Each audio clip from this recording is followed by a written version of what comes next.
Chapter 472.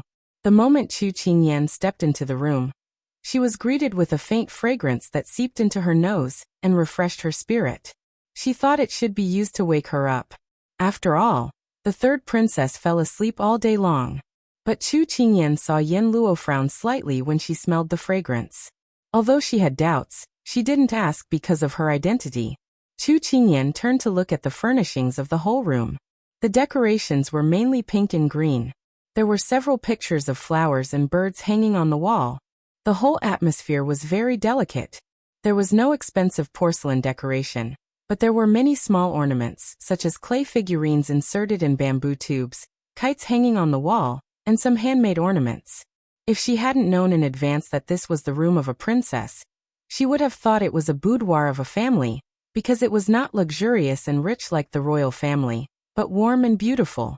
The three of them stood outside a curtain. Chu Qingyan could vaguely see a bed and a half-sitting figure through the pink tassel curtain. She couldn't see the rest clearly. "Princess, the master is here." Ruyue lifted the curtain and said with a smile. Hearing this, the person sitting inside turned her head and said, "Master, you're here." Her voice was gentle and melodious like water and a song. Chu Qingyan was a little stunned and couldn't help looking over. Her eyes were as clear as water, and her eyebrows were curved. Her white skin was as smooth as jade, with a touch of pink. Her long hair was draped over her shoulders. Perhaps she had been lying in bed for a long time. In order to make it convenient for her to rest, her hair was tied with a blue silk ribbon, and her bangs on her forehead were scattered casually. But such a casual dress added elegance to her. There was a faint smile at the corner of her mouth, and she was graceful. She was wearing a pink dress embroidered with complicated blue balsam flowers. Chu Qingyan could see that the stitching was very tight, more exquisite than Princess Ning's. She looked elegant and refined, giving people the temperament of a fairy in the jade pool. She was as beautiful as a celestial being in the clouds. She was a graceful and virtuous woman, a peerless beauty. Chu Qingyan was breathtaking. Although the person in front of her was a little sickly, she didn't feel weak. Every frown and smile of his was breathtaking. At this time, Ruyue had already ordered someone to lift the gauze curtain. Then she turned to Su Jian and said, "My princess woke up this morning. Because she knew that the master was coming, she didn't go to sleep." "I've kept the princess waiting," Su Jian said apologetically. Jiang Yuniao shook her head with a smile. "Master, don't listen to Ruyue's nonsense. It's because I've been sleeping more than waking up recently. I don't want to live in such a drowsy state anymore." After she finished speaking, Jiang Yuniao looked at the two people standing behind Su Jian and asked curiously, "Who are these two?" "These are my two friends. They heard that the princess is ill, so they want to do something to help," Su Jian replied. Chu Qingyan knew that monks didn't lie, so she went forward and finished his sentence. "Little nun Wu Yan, this is my senior sister Wu Yan.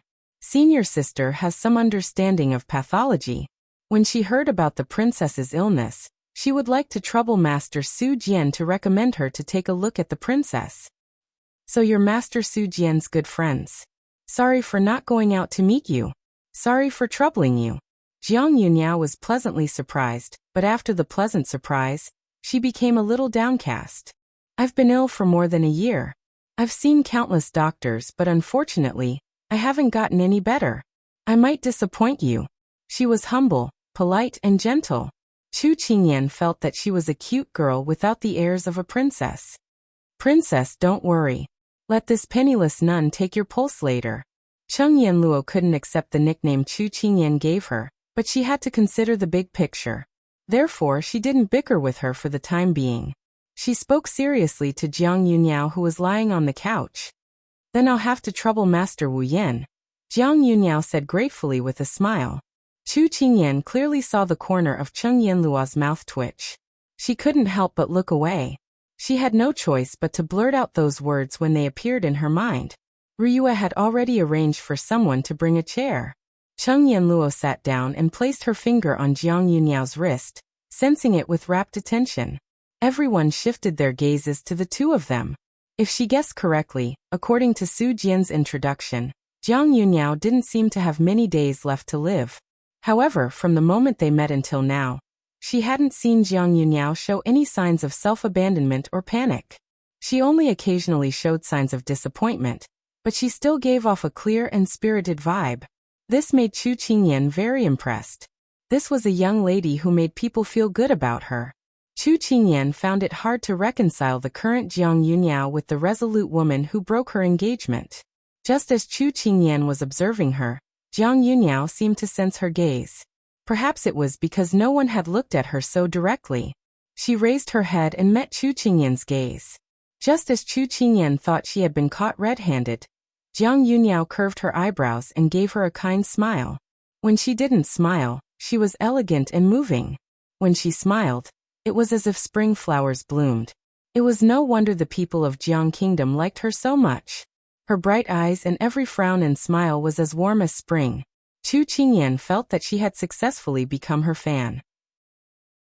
Just as Chu Qingyan was sizing up Jiang Yuniao was also sizing her up.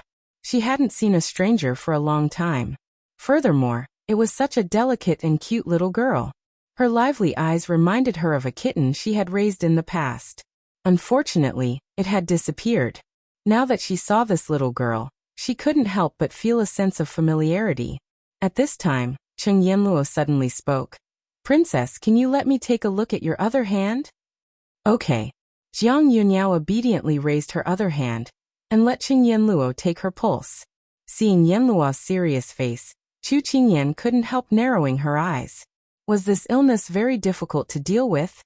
She couldn't be sure and could only take her pulse again. "Princess, do you often feel weak all over and fall into a nightmare? Then you wake up with a start and fall asleep immediately after waking up? You can't stand greasy food and have no appetite? Do you often feel a headache, especially in your temples?" After a moment, Cheng Yanluo withdrew her hand and asked seriously. Ruyue interrupted. "Master, what you said are basically the symptoms of our princess. But our princess doesn't usually feel a headache. Are you mistaken?" Although Ruyue said so, Cheng Yanluo didn't look at her. Instead, she stared at Jiang Yuniao. She believed in her own judgment. At first, Ruyue didn't take Cheng Yanluo's statement seriously. But when she saw her princess's expression, she couldn't help but widen her eyes. Could it be that the princess had been hiding it from His Majesty and the Empress? At this time, Jiang Yuniao had put away the smile on her face. She looked at Cheng Yanluo and said seriously, "Yes, master." Chapter 473. Jiang Yuniao's admission didn't make Cheng Yanluo happy at all. Instead, she looked more serious. Cheng Yanluo's reaction made Chu Qingyan's heart skip a beat. The atmosphere in the room suddenly became gloomy. "Master Wu Yan, if you have something to say, just say it. I can bear it. I've given up on my illness a long time ago, so it doesn't matter even if I say something wrong." Jiang Yuniao smiled slightly, trying to comfort her. Ruyu's eyes reddened. "Princess, don't say that. Your fortune is in the hands of heaven. You will definitely get better." After saying that, she immediately turned to Cheng Yanluo. "Master Speechless, tell us quickly. What's wrong with our princess?" Cheng Yanluo couldn't help looking at Chu Qingyan. There was some hesitation in her eyes. Seeing this, Chu Qingyan reached out and touched her sleeve. This was the secret signal they had discussed before, in case of an emergency. Cheng Yanluo's eyes flashed. Then she turned to Jiang Yuniao. "Princess, can you ask your servants to leave?" Jiang Yuniao was a little surprised. Before she could speak, Ruyue frowned and said, "Master Wu Yan, does the princess's illness need to be taboo? Is there anything that can't be said?" "Yes." Cheng Yanluo threw out these two words simply and rudely. Ruyue had never seen such a straightforward person. She was suddenly choked by her words. At this time, Jiang Yuniao said to Ruyue, "Ask everyone in the room to leave." Then she smiled at Chu Qingyan and others. "Ruyue grew up with me since childhood. She can be trusted. It's good to leave her alone to take care of the princess." Chu Qingyan nodded to Cheng Yanluo. Then Cheng Yanluo began to speak. "Third princess, I've made some progress on your illness. My initial diagnosis is..." Cheng Yanluo paused as she looked into Jiang Yuniao's clear eyes. Jiang Yuniao looked like a nice and kind-hearted girl. She shouldn't have thought that someone would plot against her, right? But the truth was so bloody. She closed her eyes. When she opened them again, she had regained her composure as a doctor. She opened her thin lips and said, "She's poisoned." Poisoned? As soon as he said this, Jiang Yuniao and her servant were both astonished. Ryue said excitedly, "How is it possible? Who dares to murder our princess?" Moreover, so many imperial physicians and famous doctors all said that the princess caught a cold and then became depressed, which led to her illness. Although it's a stretch to say that it can explain the illness. But what kind of cold can't be cured after more than a year and a half? It's too far-fetched. Cheng Yanluo shook her head. "Master Wu Yan, what do you mean poisoning?" Jiang Yuniao had already calmed down. She stared at Cheng Yanluo with a serious expression, exuding the air of a royal princess. Chu Qingyan nodded silently. This Jiang Yuniao might be loved by everyone, but she was neither spoiled nor brainless. Instead, she treated people warmly and was calm in the face of trouble. Chu Qingyan gave her extra points in her heart. When no one was looking, Chu Qingyan nodded to Cheng Yanluo. After receiving Chu Qingyan's hint, Cheng Yanluo said, "Third princess, your symptoms are similar to a cold, such as coughing and sleepiness. But these are only superficial symptoms. You're not sick but poisoned. To be more precise, you're poisoned with hallucinogens. That's why you have nightmares at night. The poison isn't strong, but the hallucinogens can destroy one's willpower. It will slowly erode your body, causing it to weaken. When it reaches a certain level you'll..." She didn't continue, but everyone understood what she meant. "I want to know how you got poisoned. The meals and utensils in the palace are checked and controlled. It's difficult to take advantage of them." Jiang Yuniao was puzzled. She had lived in the palace for more than 10 years. She was used to the palace servants around her. Moreover, her imperial father, imperial mother, and imperial brothers doted on and protected her. No one would have the chance to do anything to her. Cheng Yanluo replied, "Your Highness, this poison is called death of loss. It means that a person will die unknowingly in a daze. The method of poisoning is very strange because it's produced by two completely unrelated substances. For example, the herbs you took to treat your typhoid and..." She paused and pointed at the incense burner in the room. "Spices? You mean to say that these two substances aren't poisonous, but when they're put together, they produce a slow-acting poison?" Chu Qingyan deduced. "That's right." Cheng Yanluo nodded. "There's one herb that most doctors like to use to treat typhoid. It's peppermint. No matter where it's placed, no one would think that it would cause any harm. But if it's mixed with a special spice, the result will be different. It'll cause harm instead of healing. So the main problem lies with the spice." Jiang Yuniao asked, hitting the nail on the head. "Yes." Cheng Yanluo walked to the side of the gold-plated incense burner and sniffed it. An expression of as expected surfaced on her face. She then turned around and said, "This spice has the effect of refreshing the mind. But if it's mixed with other substances, it'll spread in the air after it's ignited. The patient who drank the peppermint will be poisoned after smelling it. Because its symptoms are very similar to typhoid, they're often lumped together and cause the patient to lose the chance of treatment." "Then what's the matter with the hallucinogen?" Chu Qingyan asked, puzzled. Cheng Yanluo pondered for a moment, then raised her head to look at Jiang Yuniao. "If this humble nun's conjecture is correct, Your Highness's clothes should have been sprinkled with the powder of hallucinogen. You've been taking it day and night. That's why you're in such a deep sleep. If you don't believe me, Your Highness can take off your clothes and bring them to the Imperial Academy of Medicine for an examination." Jiang Yuniao lowered her head to look at her clothes. Her face paled slightly. If this person was right, then the palace she lived in was too terrifying. There were murderous intents hidden everywhere. "Then can our princess's poison be cured?" Ryue asked anxiously. Their princess had been poisoned for more than a year. It had been too long. This was the question that everyone was most concerned about. Cheng Yanluo revealed a troubled expression. "The poison of Guangwang hasn't appeared in the world for a long time. This humble nun needs to go back and check the medical books. But rest assured, Your Highness, this humble nun will do her best to find a cure." Jiang Yuniao nodded. "Thank you, Master Wu Yan. After sending off Chu Qingyan and her entourage, Jiang Yuniao immediately ordered Ruyue, "Invite my imperial father here. Don't alarm my imperial mother first. Also, no one is to reveal what happened today." Ruyue had never seen such a cold side of the princess. She quickly complied and then immediately went out of the hall to find the emperor of Jiang Kingdom. Chapter 474. Chu Qingyan and her entourage left the palace and boarded the carriage. "I didn't expect the third princess to really be poisoned.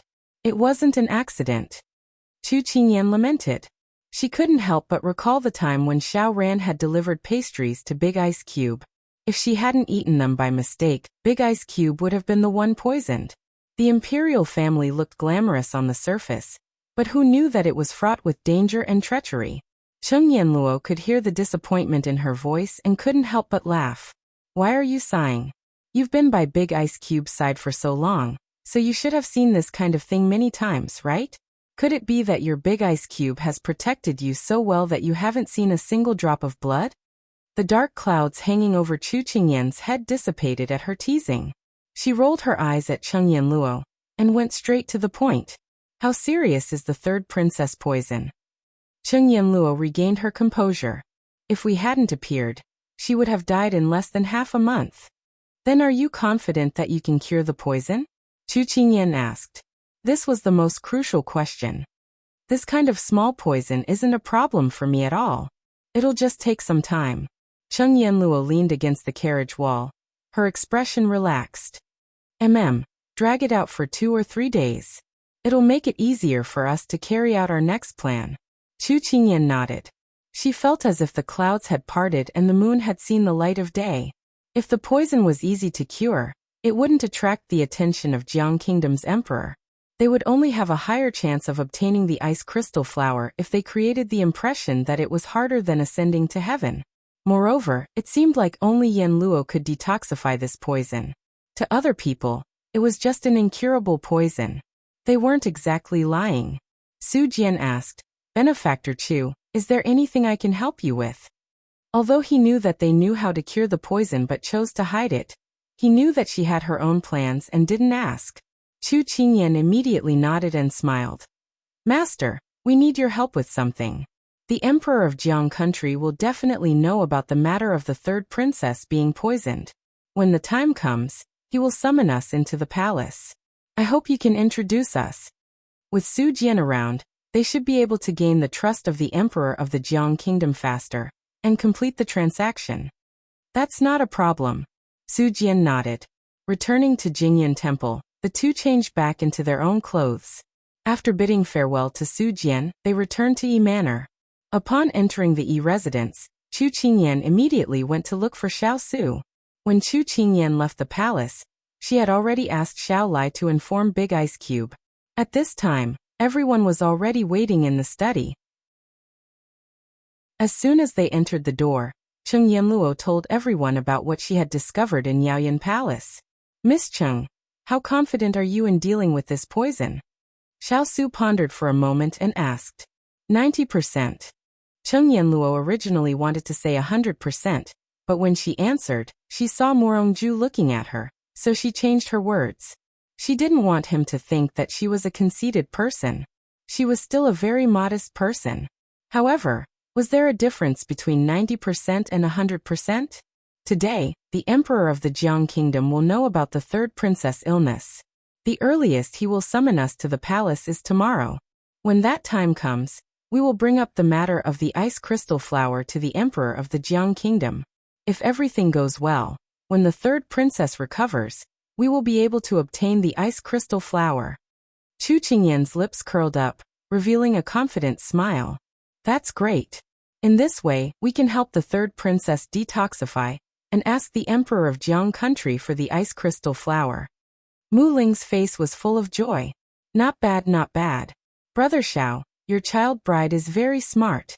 Her IQ is almost as high as your 10-year-old IQ. I admit that I am inferior to her. Yi Lingfeng closed his folding fan and smiled sincerely. However, his mouth was unforgiving and he took the opportunity to tease. You let me win. Although the words child bride made people want to roll their eyes, Chu Qingyan still cupped her hands and bowed like a man. Xiao Su slightly raised the corner of his mouth. It's rare for you to admit that your IQ is inferior to mine. Yiling Feng choked. All right, he had been checkmated again. They discussed for a while more, and then left the study to do their own things. Once again, only she and Xiao Su were left in the study. Big iceberg, am I awesome? Chu Qingyan said with a smile. Generally speaking, yes, but not strict enough. Xiao Su looked at her face full of joy, but he had to give her a blow. Chu Qingyan was stunned. What was she not strict enough? Seeing her head full of confusion, Xiao Su waved at her. Come here. Chu Qingyan obediently walked in front of him. Because she was tired from walking all the way, she sat on his lap and nestled in his arms like a little kitten. Normally, she would often hug his neck like this because the big iceberg's body made her feel at ease. However, she was a little unhappy at this time. What did I not do well? I think my plan was flawless. The little fellow's mood did not escape Xiao Su's eyes. Originally, he did not need to say it. At this age, she had already done well enough. However, he had high expectations. He hoped that she could improve, and was not satisfied with this age. First, your identity. You disguised yourself as a nun. This identity cannot withstand a single blow. Xiao Su did not waste any more words and directly threw out the problem. Chu Qingyan's face turned pale when she heard this. This was arranged by Su Jian. No one should have recognized me. Every step of the plan is crucial. There is no such thing as should, or shouldn't, possible or impossible. Sometimes the slightest mistake leads to one wrong step after another, and then the whole plan is lost. Xiao Su's tone was stern. If he was lenient with her now, she would fall even more miserably in the future. Chu Qingyan fell silent. The big iceberg was right. She had taken things for granted and had not considered the details.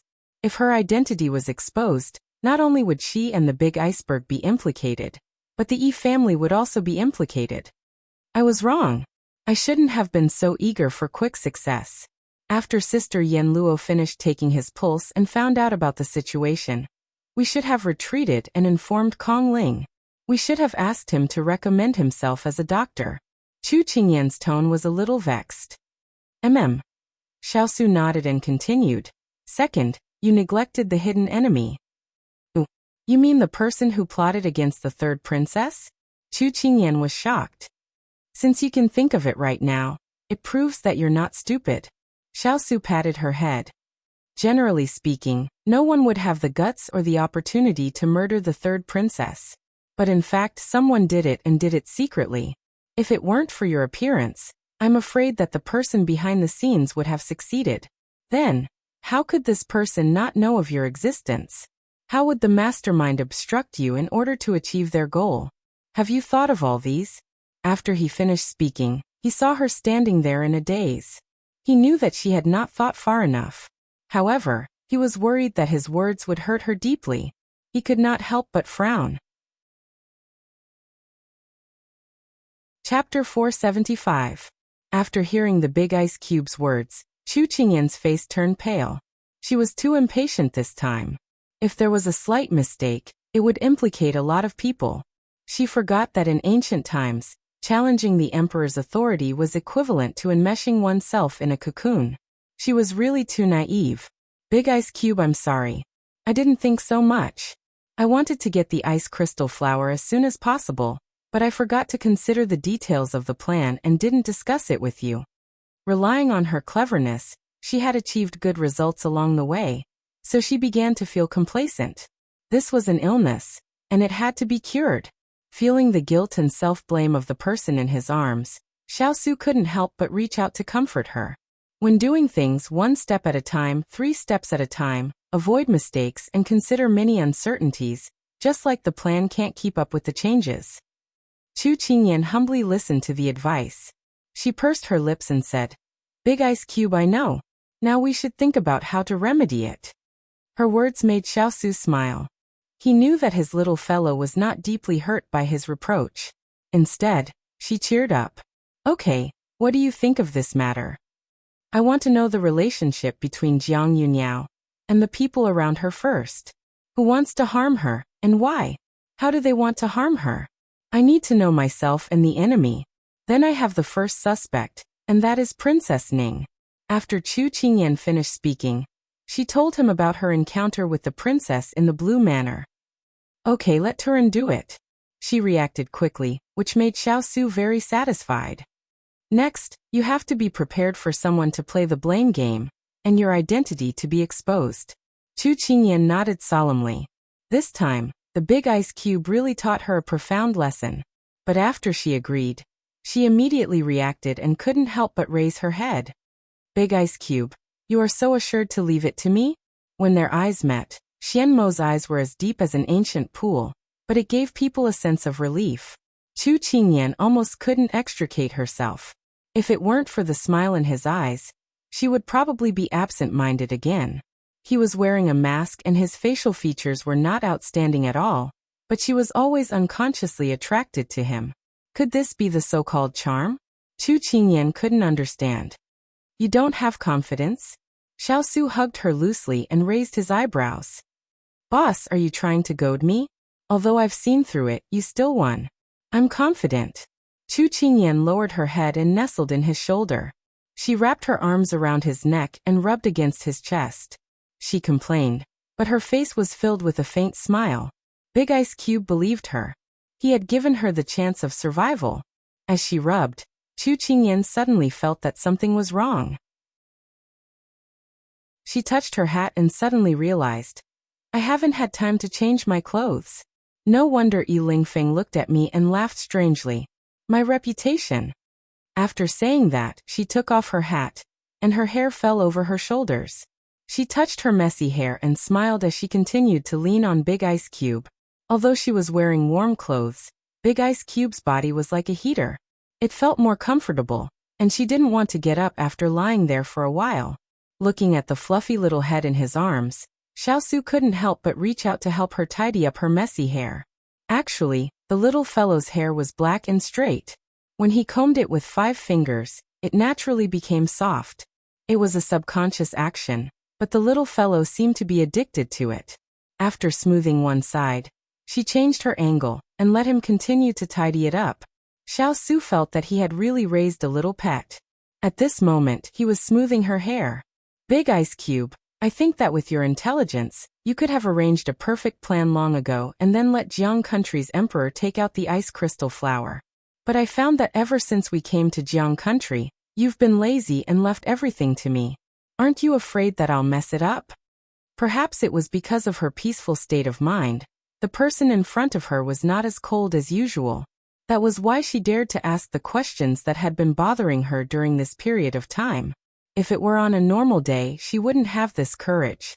Xiao faintly curved his lips, and a warm smile flashed across his eyes.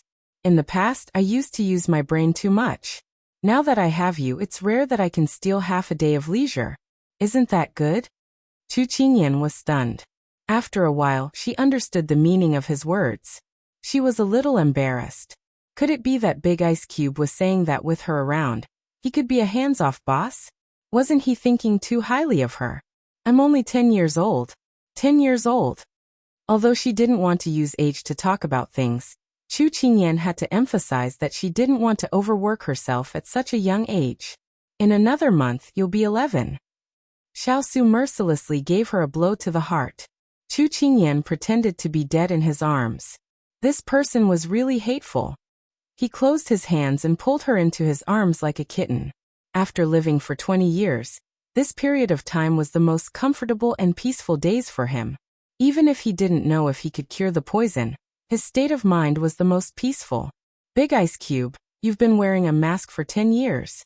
Do you feel uncomfortable? Chu Qingyan played with the belt around his waist in boredom. She inadvertently remembered that when she was in Lan Manor, she had worn a mask for nearly a day. At that time, she couldn't bear it. Now that she thought about it, was it more painful for Big Ice Cube to wear it for so many years? Her heart ached a little.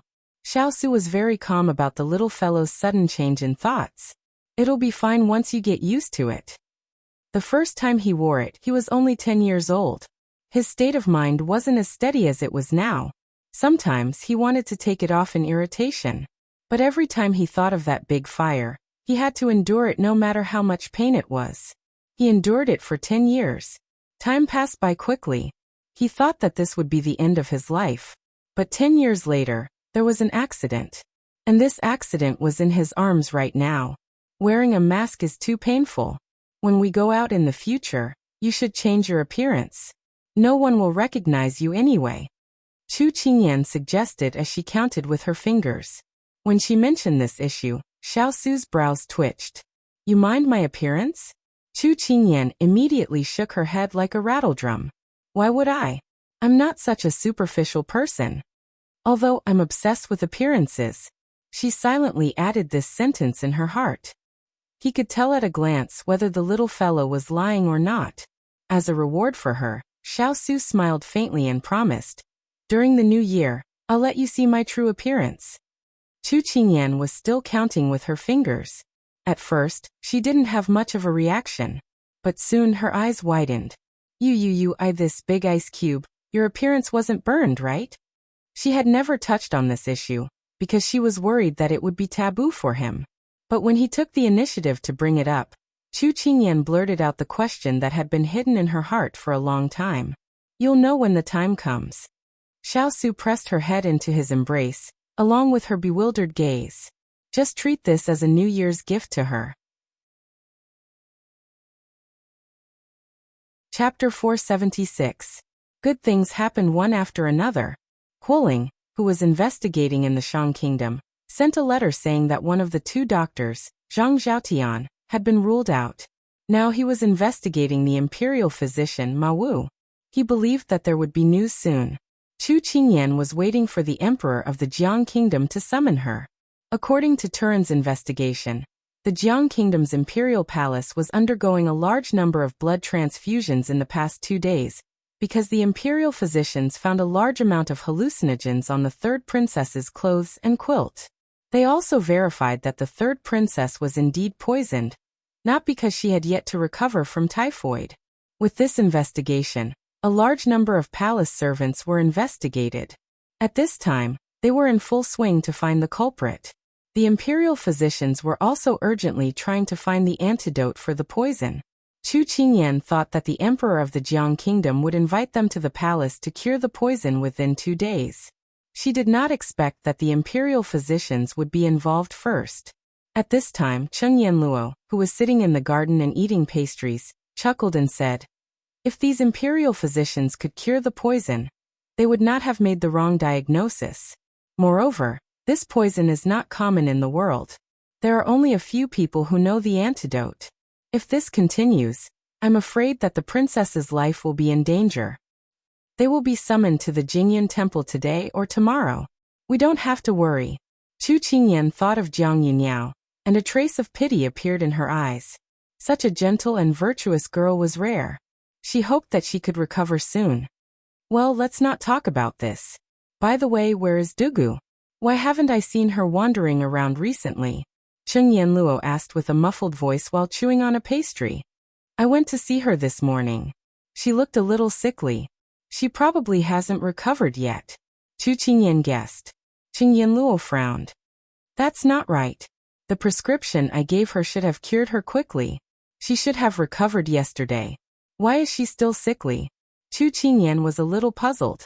At this time, Xining, who was standing to the side, heard the question and said, this servant heard rumors from the servants. I don't know if it is true or not, but when Miss Dugu was sick, young Master Yi did not visit her. This made Miss Dugu very sad. Cheng Yanluo was suddenly enlightened. She shook her head and sighed. Little girl, this is the real symptom of depression after catching a cold. It's causing the illness to be delayed, and the recovery to be slow. Chu Qingyan couldn't help but sigh. Dugu Qing and Yi Lingfeng seemed to be a quarrelsome couple. One chased while the other dodged.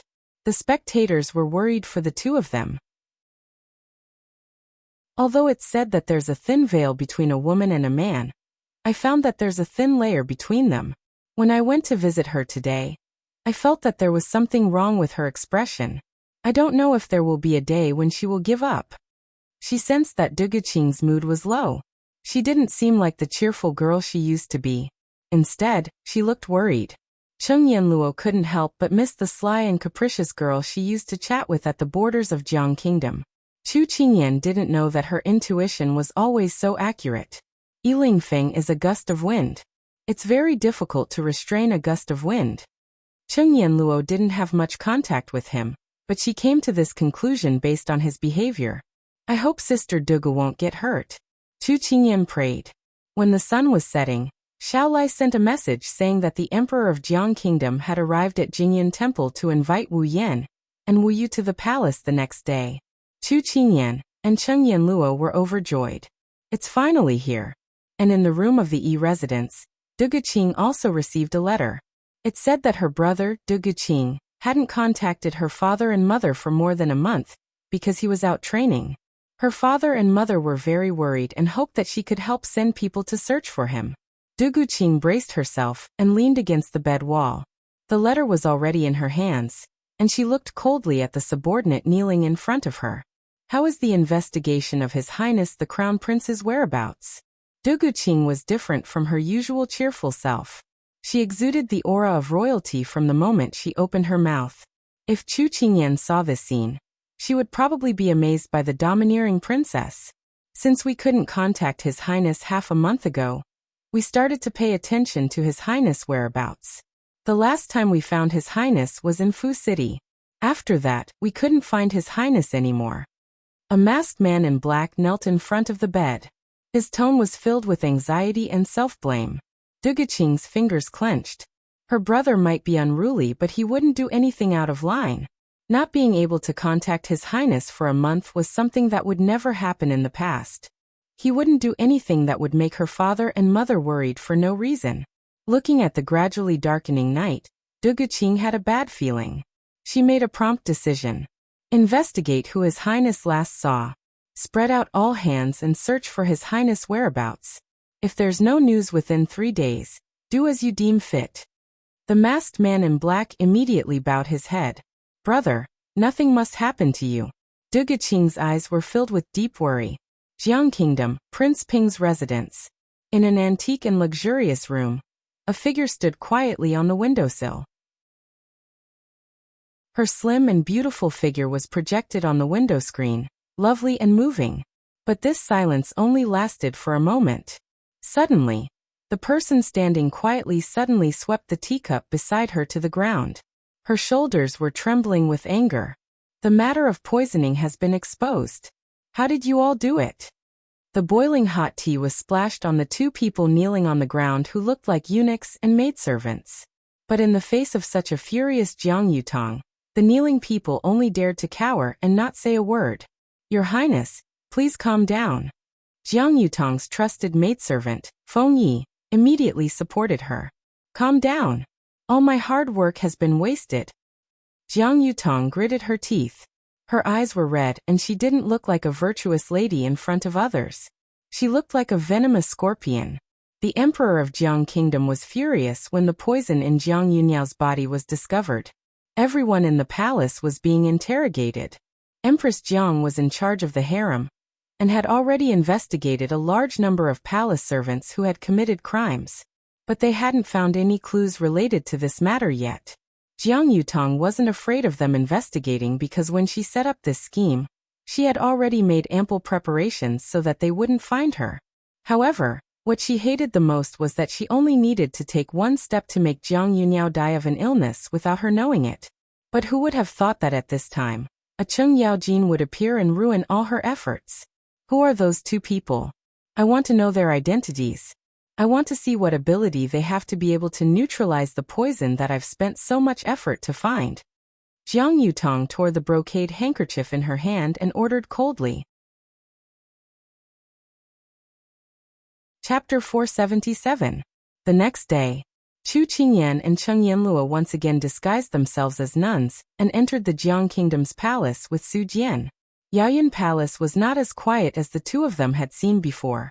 This palace was surrounded by 3 layers of imperial guards. Every palace maid and eunuch entering or leaving had to go through 3 layers of checkpoints before they could be let in. In the outer hall, more than a dozen imperial physicians were gathered together, waiting to be summoned at any time. Among them were the two imperial physicians that Chu Qingyan had seen when she was investigating the imperial physician hall. As she followed Su Jian into the inner hall, she saw that all the tea and pastries were specially tested for poison. From the outside of the hall to Jiang Yunyao's room, it could be said that they had passed through 5 checkpoints and 6 generals. It was the first time that Chu Qingyan had seen such a level of security. However, there was only one princess in the imperial harem. It would not be excessive even if all the people in the palace were to watch over her. In Jiang Yunyao's bedroom, not only was the emperor of Jiang Kingdom present, but also the empress of Jiang Kingdom, as well as the 2 rumored crown prince and second prince. So many people had appeared in the huge princess's bedroom, but it did not make people feel lively. Instead, it made people feel a little depressed and did not dare to breathe too loudly because everyone looked worried.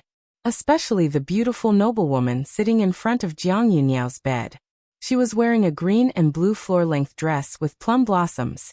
On the outside, there was a coat with the same color and complicated patterns. The openings were embroidered with a thin mist silk gauze. She wore a white and blue belt around her waist, and her collar and cuffs were embroidered with white plum blossoms. Her long hair was coiled into an immortal bun, adorned with golden hairpins, and inserted into a phoenix hairpin. She looked beautiful, graceful, and luxurious. As for her appearance, her cheeks were plump and her nose was greasy. She was gentle and quiet, and looked amiable. However, at this moment, her brows were furrowed, and she looked worried and pitiful. She was clearly a woman in her 30s or 40s, but she gave people the feeling that she was in her 20s. Beside her sat the emperor of Jiang Kingdom, who was dressed in a bright yellow imperial robe. It was said that he was in his 40s, but he was handsome. His brows were as sharp as blades, and his long and narrow eyes were slightly narrowed. With just one look, one could feel the sternness of 1,000 soldiers. This was the unique domineering aura of a wise emperor, who had walked out of the battlefield. This person was the ultimate boss of Jiang country, who would decide whether she could get the ice crystal flower or not. 2 slender figures were standing in front of the couch. One of them was wearing a royal blue brocade robe with golden edges and dark purple patterns. He wore a purple gold jade crown on his head and a white jade buckle belt on his waist. His facial features were deep and chiseled like a knife. He had an awe-inspiring body and a jade-like face. He had inherited the dignified aura of the emperor of the Jiang Kingdom. Chu Qingyan guessed that he was the crown prince of the Jiang Kingdom, Jiang Yunli. The other one should be the modest and gentle second prince, Jiang Yunjing. He was wearing a pear white brocade robe, and his hair fluttered in the wind. Chu Qingyan could not help but sigh. Not only did the Jiang Empire's royal family produce beauties, but they also produced handsome men. All of them were very good-looking. It was a feast for the eyes. It only took a few glances to size them up. When Chu Qingyan and Su Jian approached the bedchamber, they bowed in greeting.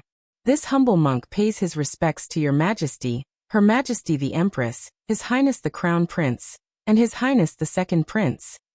Su Jian put his palms together, and spoke in an indifferent tone with a slight smile on his lips. Chu Qingyan and Cheng Yanluo followed closely behind and also bowed. When Su Jian bowed, the Emperor of the Jiang Kingdom had already stood up. He raised his hands slightly and said politely, "Master Su Jian, you don't have to bow. I should be the one paying my respects." Su Jian smiled and said, "Your Majesty, you don't have to be so formal." The Emperor of the Jiang Kingdom nodded and said in an inquiring tone, "Master Su Jian is right. Are the 2 people behind you the masters who helped Xiao, or find out that she was poisoned 2 days ago?"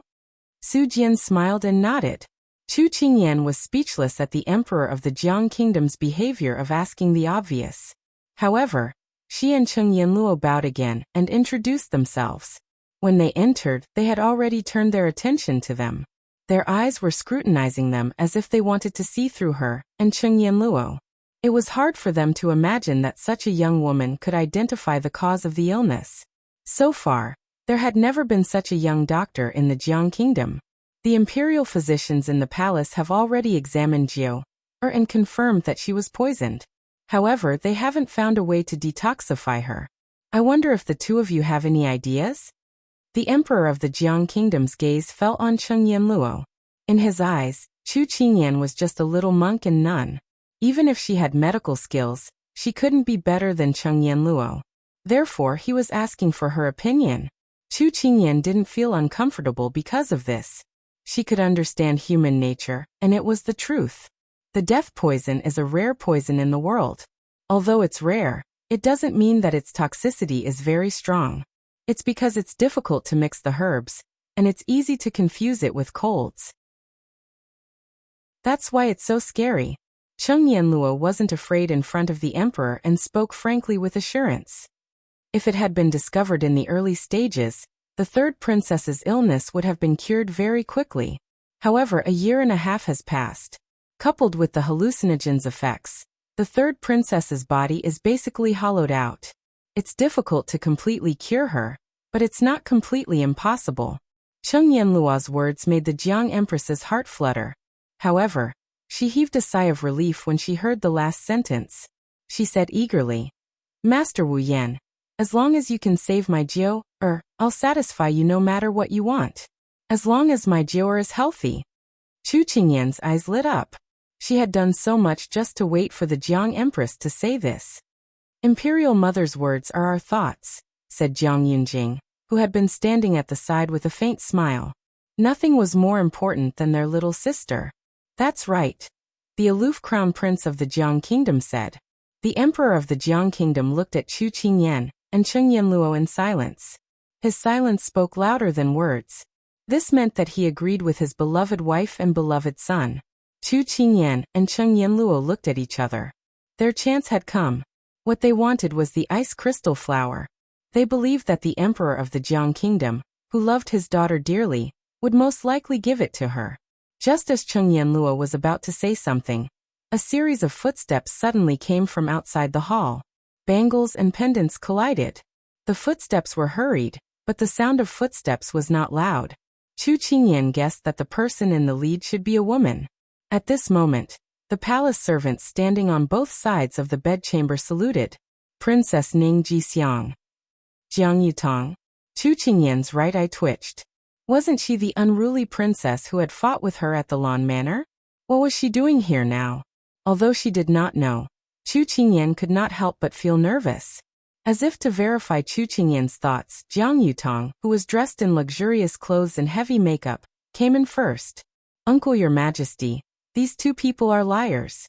You, Aunt Empress, and my two brothers should not be fooled by them." She exposed Chu Qingyan's identity as soon as she spoke. Chu Qingyan's expression changed slightly. This person was indeed here to make trouble. Chapter 478. As soon as Jiang Yutong spoke, everyone's gaze fell on Chu Qingyan and Cheng Yanluo. Jiang Yutong was the daughter of King Ping, the emperor's younger brother. She was Jiang Yunyao's cousin. She had grown up with Jiang Yunyao and was very close to her. In the eyes of the public, they were closer than real sisters. Now that she said that Chu Qingyan and the others had ulterior motives, the emperor of Jiang Kingdom and the others immediately raised their guard. However, Su Jian had brought Cheng Yanluo and Chu Qingyan here, so the emperor of Jiang Kingdom still cared about his reputation. He said to Jiang Yutong in a low voice, "Yutong, don't talk nonsense. These two masters were recommended by Master Su Jian. You can't slander them as you wish unless you can show evidence."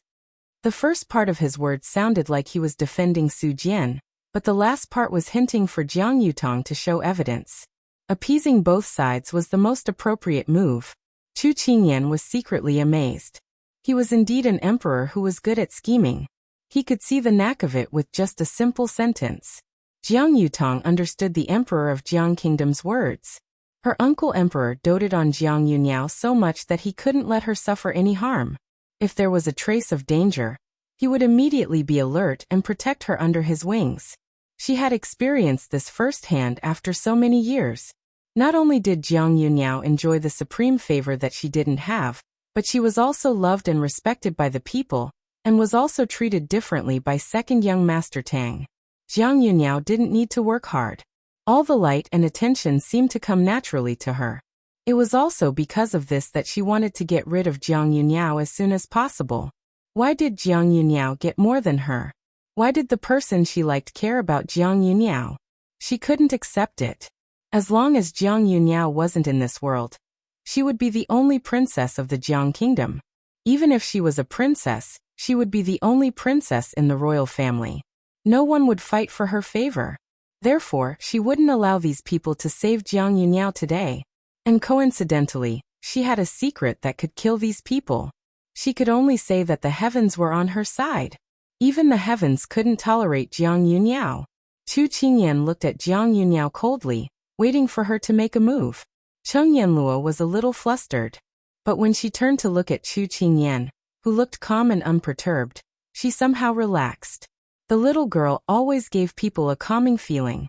Cheng Yanluo couldn't help but feel that the older she was, the more she had to rely on her to calm herself down. Yutong, tell me. Don't be afraid. If it's true, I'll ask your uncle to deal with it impartially. However, if it's just a joke, I won't let you off easily. At this time, Empress Jiang, who was worried about her precious daughter's poison, could not help but frown again after hearing Jiang Yutong's words. Her tone was not as gentle and amiable as usual. Instead, there was a hint of coldness in it. Jiao was her flesh and blood. Nothing could happen to her. This was the first time Empress Jiang had spoken to her in such a stern tone. Jiang Yutong was stunned for a moment before she nodded. Yutong didn't lie to you. These two nuns are in disguise. They are not Buddhist disciples. They have disguised themselves as nuns in order to harm Sister Yao. If you don't believe me, you can take off their hats and see if you can see their long hair. Then you will be able to identify them. Once Jiang Yutong said that, everyone's gaze turned to Chu Qingyan and Cheng Yanluo. They were all trying to judge them. Masters, please take off your hats. If my cousin has wrongly accused you, we will prove your innocence. However, if what she said is true, we won't let you off easily. The Crown Prince, Jiang Yunli, glanced coldly at Chu Qingyan and Cheng Yanluo. Su Jian, who was standing at the side, frowned slightly. When he chose to let them disguise themselves as nuns, he did not think too much about it. However, he did not expect that it would become useless, and that they would be trapped here. He felt very guilty for his lack of consideration.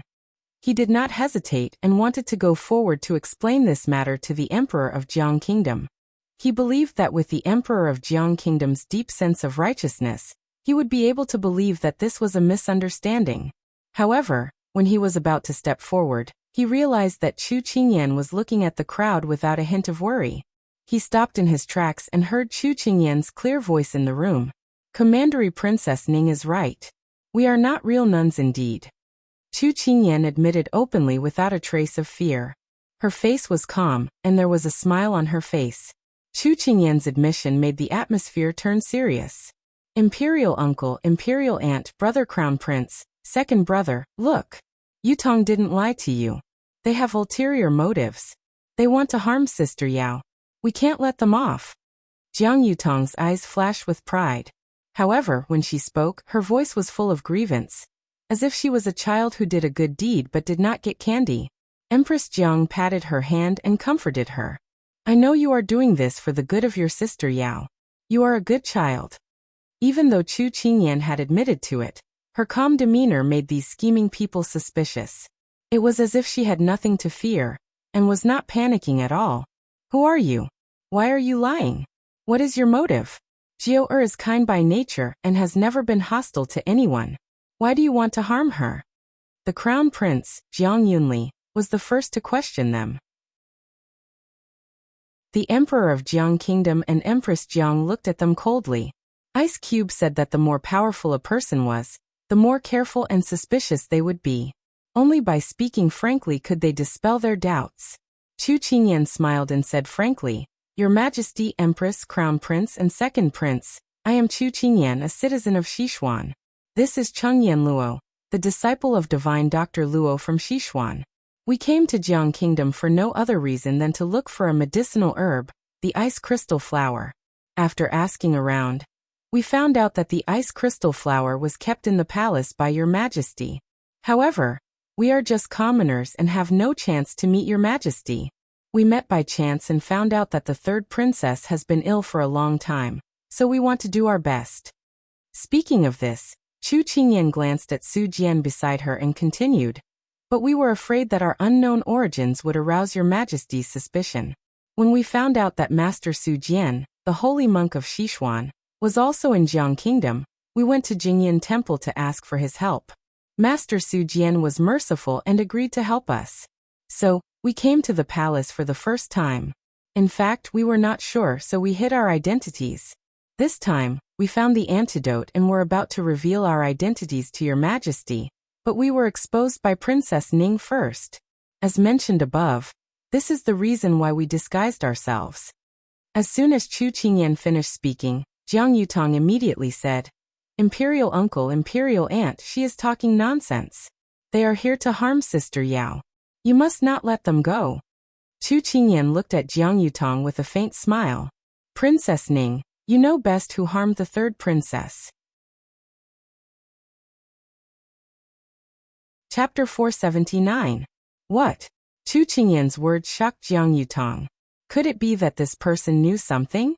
Jiang Yutong's heart trembled. However, when she thought of how meticulous she had been, it was impossible for her to leave any traces behind, so she assumed that she was just making things up. Jiang Yutong felt relieved. What do you mean by that? The Empress glanced at Jiang Yutong, then looked at Chu Qingyan coldly. The Empress couldn't remain calm as this concerned Jiao. She raised her eyebrows and displayed the aura of an Empress. However, this was completely useless against Chu Qingyan. Her big ice cube's aura was not something that Empress Jiang could compare to. The difference was huge. Hence, Chu Qingyan looked at the bewildered Jiang Yutong and smiled. If this lass had not come to cause trouble, Chu Qingyan would not have taken the initiative to expose her. However, since this lass had declared war, how could Chu Qingyan not accept her challenge? Moreover, she wouldn't have come to fight without being fully prepared. If others didn't offend her, she wouldn't offend them. If others offended her, she wouldn't leave anyone alive.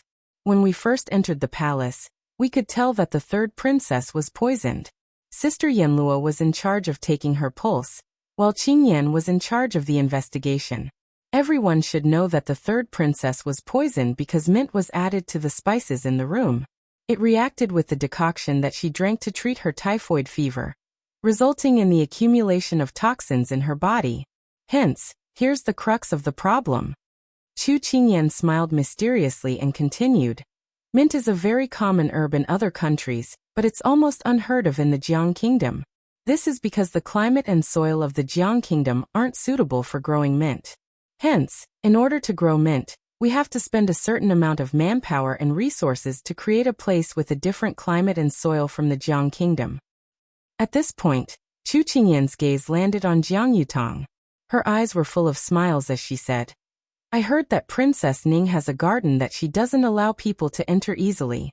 However, what kind of exotic flowers and herbs did she plant that required 4 or 5 experts from different countries? Qingyan is very curious. As soon as Chu Qingyan finished speaking, the Emperor of Jiang Kingdom and the others looked at Jiang Yutong in surprise. Jiang Yutong, on the other hand, looked terrified. How did this person know about her mint planting? This person was too terrifying. However, when she sensed the gazes of the Jiang Empress and the others, even though she was good at disguising herself, she gave herself away. After all, she was only a 15-year-old girl. How could she withstand the scrutiny and judgment of these shrewd people? You're spouting nonsense. How could I possibly harm Big Sis Yao? Don't try to sow discord between us sisters. Imperial aunt, imperial uncle, imperial brothers, please don't believe this witch's nonsense. You have to stand up for Yutong. Jiang Yutong burst into tears as soon as she said so. Her tears fell like a waterfall. Coupled with her petite and adorable appearance, she looked pitiful at this moment. Empress Jiang comforted her. Yutong, don't worry. If she has wronged you, I will stand up for you. Jiang Yutong was secretly delighted. It seemed that Imperial Aunt still believed her. However, she was happy too early. Empress Jiang did not miss the smug look in her eyes. She stared at her calmly and continued. Therefore, I will send someone to investigate Prince Ping's residence. The innocent will be innocent. I will stand up for you. As soon as she said this, Jiang Yutong's face turned pale. The Emperor of Jiang Kingdom ordered. Yunli, send someone to Prince Ping's residence. Do not alarm Prince Ping. Crown Prince Jiang Yunli acknowledged. He did not look at the frightened Jiang Yutong. Instead, he left the bedroom and returned in less than 10 minutes. Everyone present was smart. Jiang Yutong was still young and inexperienced. The expression on her face was enough to explain everything. The atmosphere in the room suddenly turned cold. Jiang Yutong gripped her handkerchief with both hands. She stood with her head lowered. Cold sweat covered her face. Her bright red lips were now pale. Time passed by slowly. To her, it was torture. She regretted it now. She did not regret poisoning Jiang Yunyao, but she regretted not destroying the mint garden earlier. She could not accept it. She had to clear her name. Chu Qingyan looked at Jiang Yutong, who was trembling slightly. Although she could not see her expression clearly, she knew that this little girl was scared out of her wits. She shook her head in her heart. She was too confident and too arrogant. That was why she left behind such a huge piece of evidence. It was hard to destroy it in a short period of time. Suddenly, Jiang Yutong knelt down. Yutong, what are you doing? Get up. Although the emperor of the Jiang kingdom spoke with a loving tone, his cold and stern eyes had already revealed his thoughts at this moment. Jiang Yutong shook her head and looked up at the empress with teary eyes. Yutong admits that I was indeed poisoned by peppermint, but that was my hobby. 3 years ago, Yutong heard that peppermint can refresh the mind and has a refreshing smell, so I thought of planting it. That's why I asked Imperial Father to spend a lot of effort to hire a few experts in planting. Yutong has never thought of harming Sister Yao. Perhaps someone has sneaked into the peppermint garden to steal the peppermint and harm Sister Yao. You're lying. Chu Qingyan looked at her with a chuckle. Even now, she was still thinking of how to escape. If this girl could escape today, she would definitely be a formidable opponent in the future. How can you say that I'm lying? I've been planting mint for more than 3 years. Sister Yao was poisoned last year. If I wanted to harm Sister Yao, why would I wait so long? Jiang Yunyao glared at her.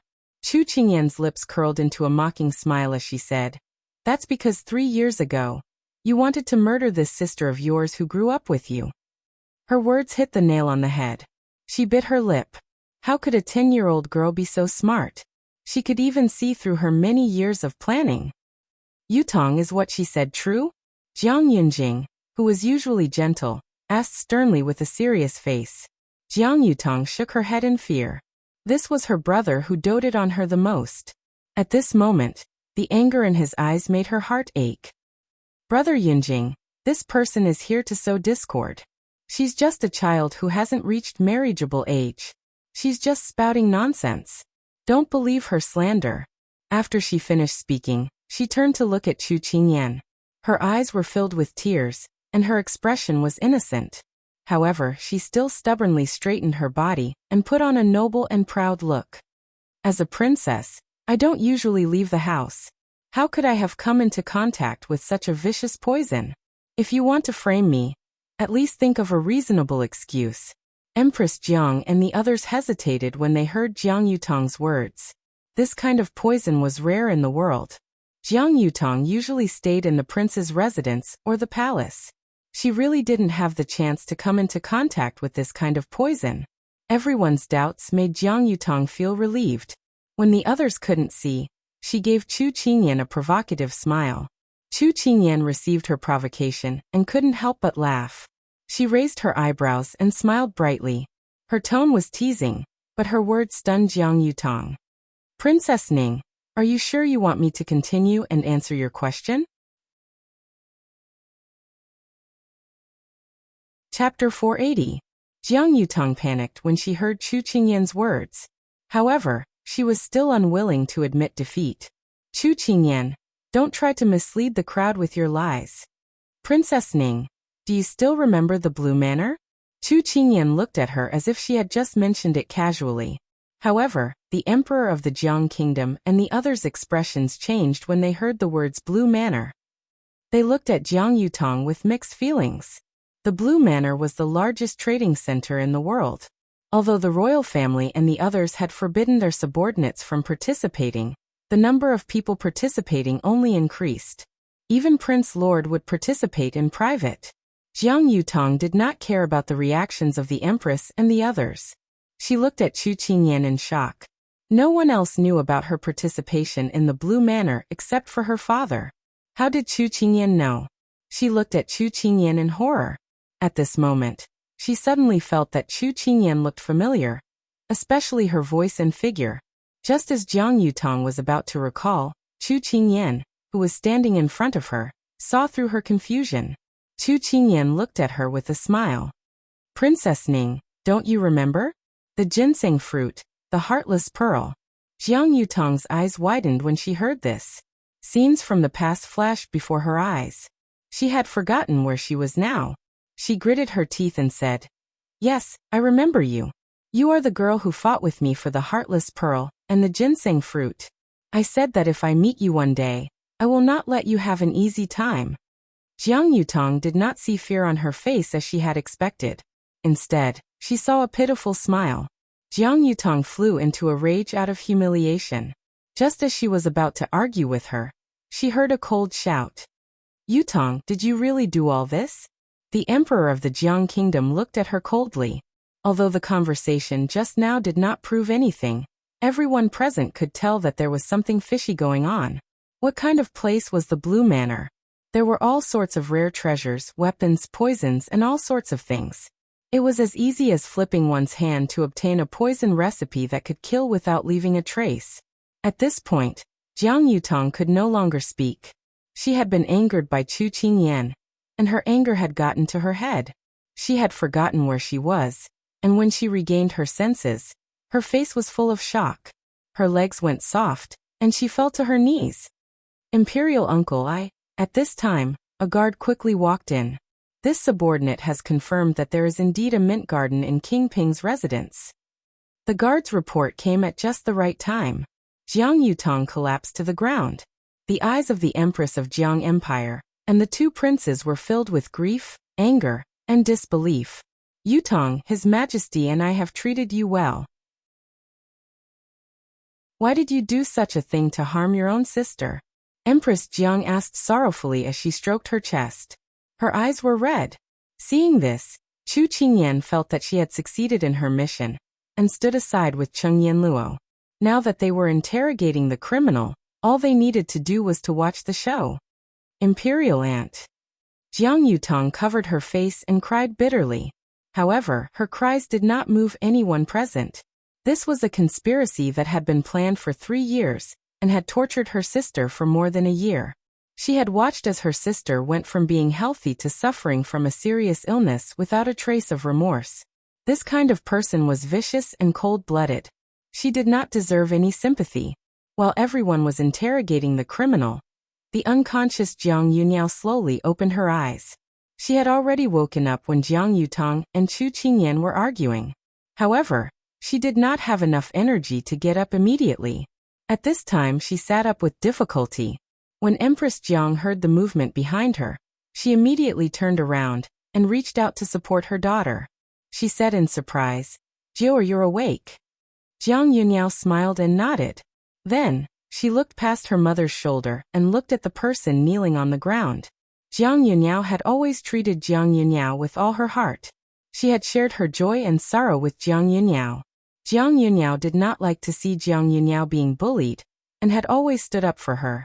However, in the end Jiang Yuniao had ended up like this. Jiang Yuniao's voice was hoarse and her eyes were wet. Her eyes were filled with sorrow. "Xiao, why did you do this? I don't think I've mistreated you in any way. If you like something, I'll give it to you. When you're happy, I'll laugh with you. When you're sad, I'll cry with you. Why do you treat me like this?" Jiang Yutong, who had her head lowered, was silent for a moment. Then she slowly raised her head. The pleading look on her face was replaced by a look of ridicule that Jiang Yuniao had never seen before. Her almond-shaped eyes were filled with viciousness, arrogance, and jealousy. "Why? You're asking me why?" Jiang Yutong laughed. Her laughter was terrifying. "Where should I start? Let's start from when we are sensible and can remember. We are both daughters of the royal family. Just because you are the daughter of the emperor and I am the daughter of the idol prince, the difference in our status is huge. The noble young masters and ladies around you only have eyes for you. I am just a foil to you. You are a peony, I am a green leaf, you are a cloud in the sky, and I am just a gust of wind beside you. No one will notice my existence." Jiang Yunniao was stunned. Then she smiled bitterly. It turned out that her dissatisfaction was rooted from such a long time ago. As if because her deeds were exposed, Jiang Yutong spoke without any scruples. She did not care about the expressions of others, and continued to speak. "But I was young and ignorant. I also wanted what you had, but father scolded me. You were a princess, and I could not covet those things that did not belong to my status. For example, the 9 turns pearl you received on your birthday. That was a gift from another country. I don't deserve to have it." Jiang Yutong sneered. "When I saw that you liked it, didn't I give you the 9 turns pearl?" She liked the 9 turns pearl very much. But when she saw that Xiao Yu loved it so much, she gave it to Xiao Yu. "You didn't want it. Why should I be grateful?" Jiang Yutong smiled maliciously. "Do you know the whereabouts of the 9 turns pearl? I have broken it and scattered it in the pond in the residence. Not only the 9 turns pearl, but also the Xianting jade, the phoenix tail zither, the bluestone brush." Jiang Yunyao's heart ached. "I see. No wonder I have never seen you wear it." When she thought of the things she gave her in the past turning into powder, those were her favorite things in the past, Jiang Yunyao closed her eyes. Her face was full of pain. "Jiang Yunyao, I will take all the things you like. After taking them, I will destroy them. I like to see you like them very much, but because you are the elder sister, Kong Rong pair. The more revenge I take, the better my heart feels." Looking at Jiang Yunyao's pale face, Jiang Yutong felt a trace of pleasure. Chu Qingyan watched this scene from the side, and could not help but sympathize with the third princess. You treat them like treasures, but she discards them like worn-out shoes. Sad and lamentable. Chapter 481. Shut up. The emperor of the Jiang kingdom was enraged. He looked at Jiang Yutong coldly.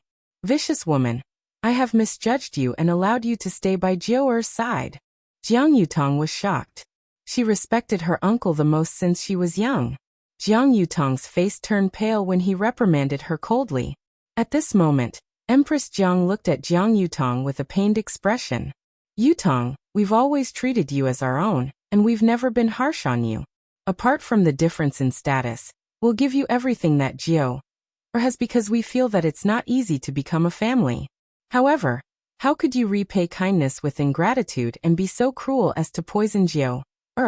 For more than a year, you've watched Jiao suffer on the sickbed. The worst thing I should have done in this life was to treat you as well as Jiao.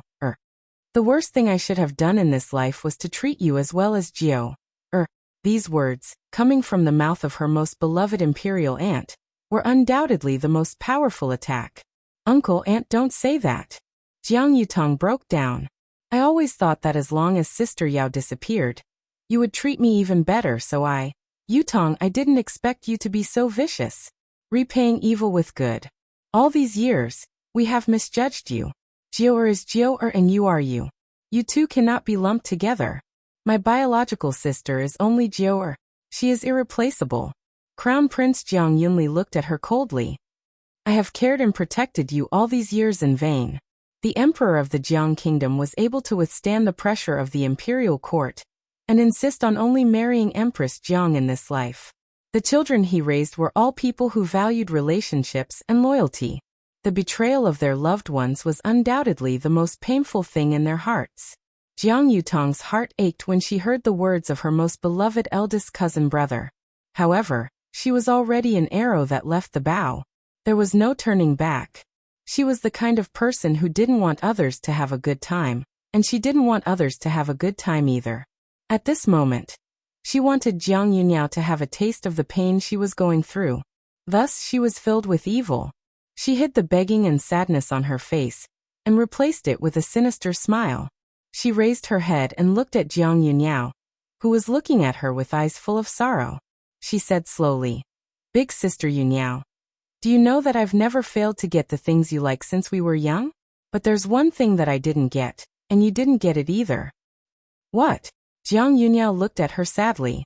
After the shock just now, she didn't know how many things Jiang Yutong was hiding from her, but she was prepared for the worst.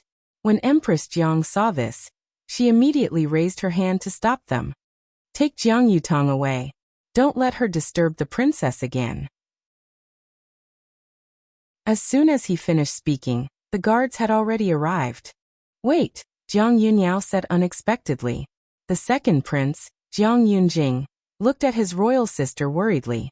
Jiao, you should rest well now. Don't listen to her nonsense. Otherwise it will affect your health. Jiang Yunniao shook her head. It's okay. I want to know what else she did behind my back. Let my heart die a little more. Her sad words moved everyone. Jiang Yunjing nodded helplessly, but when he turned to look at Jiang Yutong, his gaze was intimidating. He hoped that she would be careful with her words and actions. Even her second cousin brother was protecting Jiang Yunniao. Jiang Yutong's jealousy and malice grew crazily. She looked at Jiang Yunniao mockingly. There's one thing that you might not know. It's about Brother Qingchang. I knew long ago why he accepted the imperial edict. It's because Prime Minister Tang made a deal with Imperial Uncle. As long as Brother Qingchang was willing to marry you, Imperial Uncle would give the 9-day due to the Prime Minister's residence to save Miss Tang. Although I knew about it, I didn't tell you and delayed it until the day of the wedding. So the letter I received before I got on the sedan chair was sent by you? Jiang Yunniao leaned against the bed and looked at her in shock. That's right. That's right. That's right. Last year, Imperial Uncle betrothed you to him. Do you know how much pain and sadness I felt? I've loved him for so many years, but because of an imperial edict, I lost the right to love him. Whatever you want, there will always be people racking their brains for you. When you frown, there will always be people who will break their hearts for you. Even when you like Big Brother Qingchang, Imperial Uncle will do everything in his power to help you achieve your wish. What about me? Has anyone ever considered my feelings? Jiang Yunniao looked at the hysterical Jiang Yutong and felt as if thousands of knives were cutting her heart. She recalled the conversation she had with him on the day of the wedding. It was a past that she didn't want to touch again. Now it was exposed again, dripping with blood. She closed her eyes and tears rolled down her cheeks. How did you know that I would break the engagement? If I didn't break the engagement, I would already be his wife. This was her last question. Jiang Yutong said proudly, because the person who knows you the best is usually your enemy. You have been deeply influenced by Imperial Uncle and Imperial Aunt since you were young. What you wanted was a happy relationship where you would hold hands until you grew old. If you knew that Brother Qingchang was forced to marry you, you would never have accepted this marriage. At that time, you fell ill as soon as you broke the engagement. I thought this would be a good opportunity, so I bribed the palace maids in your palace to secretly add mint to your incense burner and sprinkle hallucinogens on your clothes. Even the medicine you took every day was prepared by the people I hid in the palace. For so many years I endured, hated, envied, and suffered. So I didn't want you to leave so easily. I wanted you to experience the torment of day and night without leaving any traces. That way, no one would suspect me. Jiang Yutong was immersed in her flawless plan. If Chu Qingyan hadn't appeared out of nowhere, she would have achieved her goal very quickly. Receiving Jiang Yutong's resentful gaze, Chu Qingyan refused to back down. She couldn't be blamed for this. She didn't want to get involved in the imperial family's affairs at first, but Jiang Yutong kept harping on her. He didn't have time to protect himself, so Jiang Yunniao reaped what she sowed. Jiang Yunniao laughed bitterly. It turned out that the person who knew you the best hurt you the most. But thank you. At least I didn't go through with this marriage. This may be the only thing you've done right in all these years. A forced melon is not sweet. I, Jiang Yunniao, am not the kind of person who will force others. After speaking, Jiang Yunniao turned to look at her guilty father. She pursed her lips and smiled slightly. Imperial father, I have never blamed you. You don't have to blame yourself for this. Her imperial father had always thought that she fell ill because of this matter. Every time he saw her, his eyes were filled with self-blame and regret. Now that the truth was out, her imperial father didn't have to bear this burden anymore. Jiao, imperial father shouldn't have decided on that marriage without asking you first. That's why you suffered such a disaster. The emperor of Jiang Kingdom was still blaming himself. Jiang Yuniao was about to say something when she suddenly frowned and spat out a mouthful of blood. Chapter 482. Jiang Yuniao vomited blood and fainted. Everyone was in a panic. The imperial physician was called in. The imperial physician frowned when he felt Jiang Yuniao's pulse. Then he turned pale with fright. How is the princess? The empress saw the expression on the imperial physician's face. She almost couldn't stand straight. She quickly asked, "Pierre, princess?" The imperial physician in his 60s stuttered and couldn't speak. Perhaps he was frightened or something else. The emperor of Jiang supported the empress and said coldly, "Tell us the truth." As soon as he finished, the imperial physician knelt down and said in a trembling voice, "The princess's mood swings have triggered the poison. There's nothing we can do now." The imperial physician buried his forehead in the ground. Everyone knew how important the princess was to the emperor and the empress. They cherished her so much that she would melt in their mouth. Now that something happened to the princess, the entire imperial physician hospital would have to die with her. Because of their incompetence, they couldn't find the real cause of the princess's illness even after 1.5 years. The empress almost fainted when she heard the news. Fortunately, the emperor of Jiang held her in his arms and prevented her from falling. Ha ha ha ha, the heavens are so merciful. They know that I can't live, so they won't let Sister Yao live alone. Jiang Yutong laughed shrilly. The crown prince, Jiang Yunli, was worried that Jiang Yutong would agitate his mother again.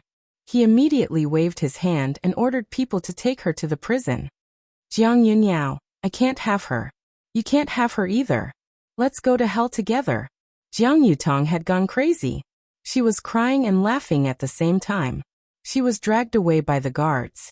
The guards were worried that she would offend the emperor, so they immediately covered her mouth. As Chu Qingyan watched this farce unfold, her heart was filled with sorrow. "My Jiao," the empress cried in the emperor's arms. Her voice was choked with sobs. Anyone who heard it would cry. The imperial physicians were summoned into the crown prince's bedchamber one after another.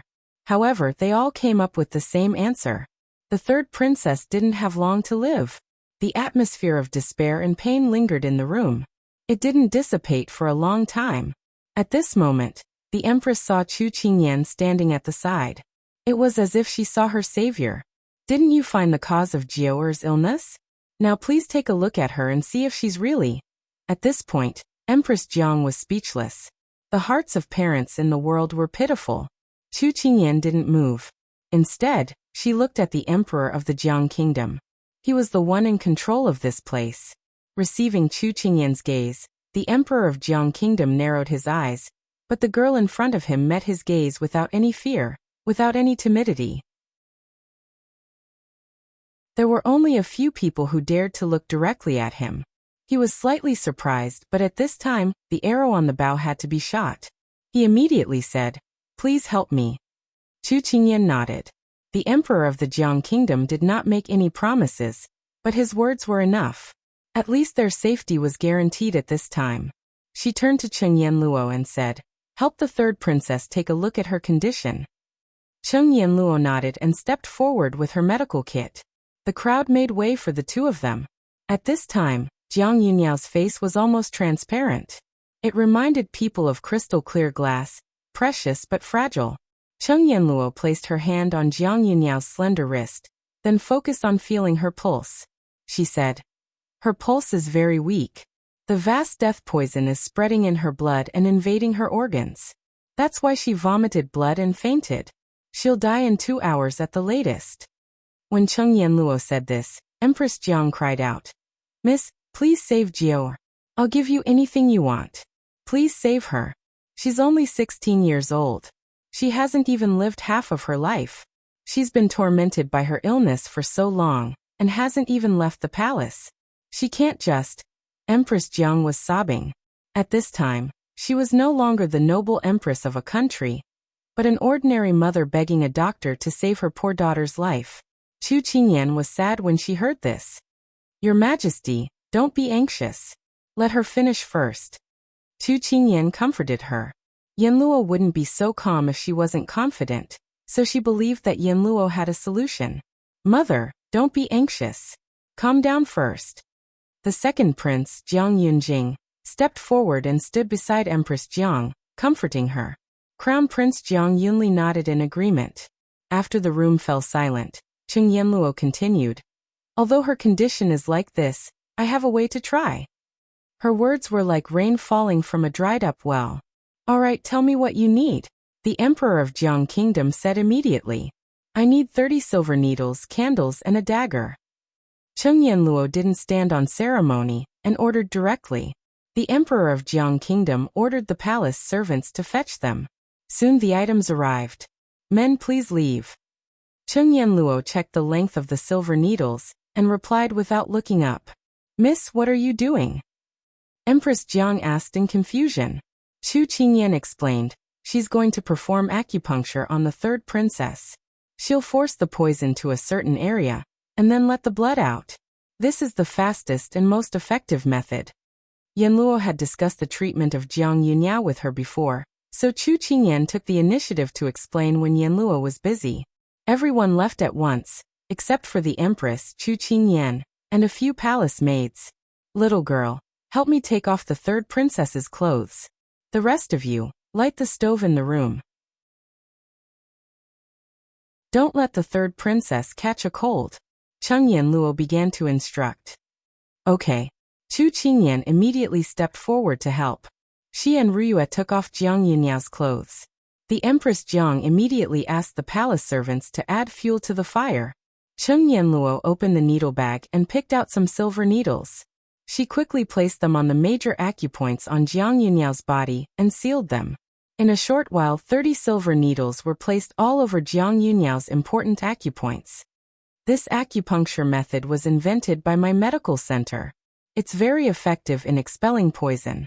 After Cheng Yanluo finished speaking, she waited for half an hour. Then, she took out the silver needles and heated the dagger in the fire until it turned red.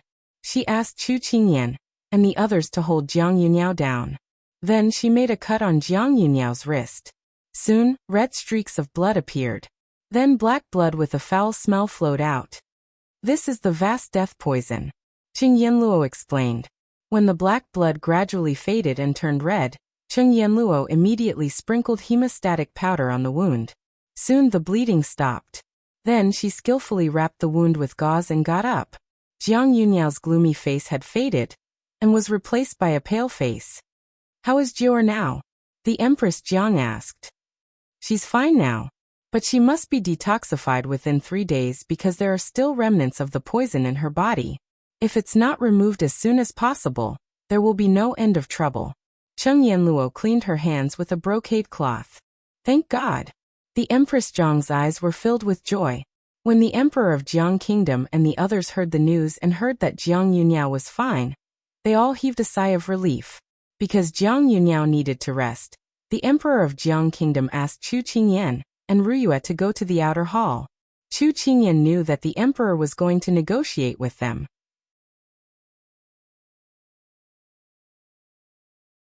Chapter 483. Just as Chu Qingyan had expected, the Emperor of the Jiang Kingdom had summoned the two of them here to interrogate them. Su Jian, on the other hand, had been invited to another place to rest. In the outer hall, the Emperor of Jiang Kingdom sat on the main seat while the Crown Prince, Jiang Yunli, and the second prince, Jiang Yunjing, sat on either side of him. May I ask who you are? The Emperor of Jiang Kingdom looked at the two people standing in the hall and asked unhurriedly. After Chu Qingyan explained the reason for their appearance, the Emperor of Jiang Kingdom couldn't help but take a deep look at Chu Qingyan. It was true that the ice crystal flower was in the palace, but he had deliberately blocked the news. He didn't expect her to find out about it. She was fearless in the face of danger and spoke calmly.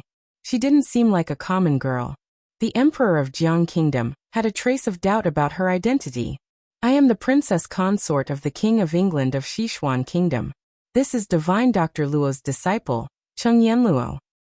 Chu Qingyan didn't hide her identity this time, and directly revealed her identity. She then took out a token from her waist and flashed it in front of everyone. Before he left, Big Ice Cube had told him that the emperor of the Jiang Kingdom had been in the military all his life, and he had been able to make hundreds of thousands of soldiers follow him loyally. It was all because of him that he kept his promises. If he had no other choice, he could reveal his identity to him. He even gave her the token that represented his identity. The King of England? Is it the god of war, Xiao? Although Sichuan Kingdom and Jiang Kingdom were separated by Junlan Kingdom, Jiang Kingdom had never been closed off from news of other kingdoms. Chu Qingyan wasn't surprised that he knew about Big Ice Cube. She nodded in acknowledgement. I heard that the King of England went missing in his own kingdom. Now that he has appeared here, it's a little unbelievable. Jiang Yunli looked at Chu Qingyan. Although her tone was indifferent, her expression was thoughtful, as if she was trying to guess the purpose of Chu Qingyan's trip. Chu Qingyan smiled. The news that the Big Ice Cube was missing must have spread. So Chu Qingyan said frankly, "We went out, but unfortunately encountered an assassination. His Highness was poisoned and needed the ice crystal flower as the antidote. We searched many places and finally learned that the ice crystal flower was in His Majesty's hands. So we came to Jiang Kingdom. Then, you know what happened next." The Emperor of Jiang Kingdom admired Chu Qingyan's frankness and magnanimity. It was rare to see such a young girl who was so eloquent and thoughtful. Just now, she had set a trap for Jiang Yutong to fall into and completely admitted her mistake. It was enough to show that this Chu Qingyan was not simple. She was worthy of being Xiaosu's follower. You want to save Jiao in exchange for the ice crystal flower. Unfortunately, Jiao is out of danger now. What if I don't agree to give you the ice crystal flower? The Emperor of Jiang Kingdom had a faint smile on his face, but no one could tell what he was thinking at this time. Chu Qingyan couldn't help but smile, and her tone was a little regretful. Your Majesty of Jiang Kingdom, a doctor has the heart of a parent. Even if you don't exchange, we won't give up on saving the third princess. A kind girl will always be treated well by the heavens, and so will the third princess. But we think that if we can get the ice crystal flower, it will be the best of both worlds. After all, we are outsiders, and you are the ruler of a country. We can only accept any arrangement you make. When playing tricks, she didn't blink. When she was calm, she didn't hold back. When she was regretful, she was still free and easy. Such a Chu Qingyan made the Emperor of Jiang Kingdom see her in a new light. If Jiao was half as perceptive as you, she wouldn't have been deceived by Jiang Yutong until now. The Emperor of Jiang Kingdom sighed. Chu Qingyan shook her head and smiled. Your Majesty, in fact, the third princess is already very good. She is pure, kind and beautiful. It's not an exaggeration to use any beautiful word on her. I admire her very much. She has a firm will and is open-minded when talking and laughing. The third princess is able to endure the overbearing death poison. It's enough for many men in the world to admit defeat. The Emperor of Jiang Kingdom glanced at her. Don't think that I will agree just because you praised Jiao. Chu Qingyan spread her hands, indicating that she was sincere. The Emperor of Jiang Kingdom stopped teasing her. I will give you an answer tomorrow. As soon as he finished speaking, it meant that the negotiation was over. Although the Emperor of Jiang Kingdom didn't agree, Chu Qingyan wasn't worried at all. Because if the Emperor of Jiang Kingdom didn't agree, he could reject her on the spot. When they walked out of the third princess' inner palace, Cheng Yanluo patted her chest and heaved a sigh of relief. Her eyes shone as she looked at Chu Qingyan. Little lass, I realize that you are always very quick-witted at crucial moments. Where did you learn to be so calm and collected? I felt that you were shining just now. Chu Qingyan reached out and moved Cheng Yanluo's hand away from her head. She adjusted her hat before replying in all seriousness. This is innate. It can't be learned. So give up. As soon as she finished her pretentious words, she immediately received a slap. Chu Qingyan covered her head and rolled her eyes. She turned around and saw Cheng Yanluo flinging her wrist. She said in disdain, Big sister, I realized that you were talking nonsense again just now. You're probably not clear-headed. Wake up. Chu Qingyan sighed. She felt that it wasn't good to have violent tendencies. The two of them walked out of the palace. Su Jian was already waiting there. Great Master, I'm really sorry. I almost implicated you. Chu Qingyan's tone was apologetic. Su Jian smiled faintly. It's fine. As long as the third princess is safe, nothing else matters. Chu Qingyan nodded, and the group boarded the carriage. Great master, if the third princess recovers, where will you go in the future? Back to the Sichuan? She knew that he had been invited to Jiang Kingdom. If the third princess was cured of her poison and recovered, then his responsibilities would be over. That was why she couldn't help but ask curiously. This poor monk hasn't thought about this problem. However, this poor monk hasn't traveled for many years. Perhaps I will wander the world. Su Jian pondered carefully before replying with a faint smile. That's good. Perhaps we will bump into each other on the road in the future. Chu Qingyan deliberately emphasized the word bump into each other. Who knew if he would suddenly appear in front of her again? Su Jian nodded with a smile but didn't reply. No one could say for sure what would happen in the future. After Chu Qingyan and Cheng Yanluo returned to the residence, they went straight to Big Ice Cube and told him about what had happened in the palace. Big Ice Cube, thank you for reminding me. Otherwise, the one who would be locked up in the prison today would not be Jiang Yutong, but your poor little fellow. Chu Qingyan hugged his arm, feeling wronged and fearful after the ordeal. In front of outsiders, she was always fearless and calm. Only in front of Xiao Su did she act coquettishly like a little girl. Xiao Su patted her head and comforted her. You did well. Really well. It was beyond his imagination. Chu Qingyan, who had been praised, was delighted. The next day, a secret edict came from the palace. The Emperor of Jiang Kingdom wanted to see her and Big Ice Cube. Chu Qingyan was bewildered.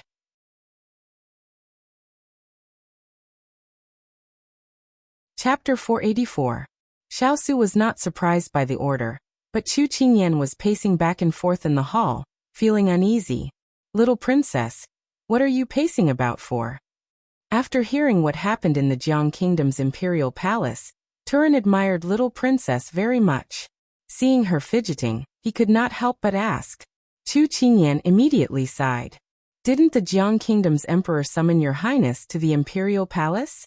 For no reason. I'm worried that he's up to no good. But looking at Xiao Su, who was sitting peacefully in the chair, it was as if the emperor was not worried, but the eunuch was worried. The Big Ice Cube did not seem to be worried at all. Don't worry too much.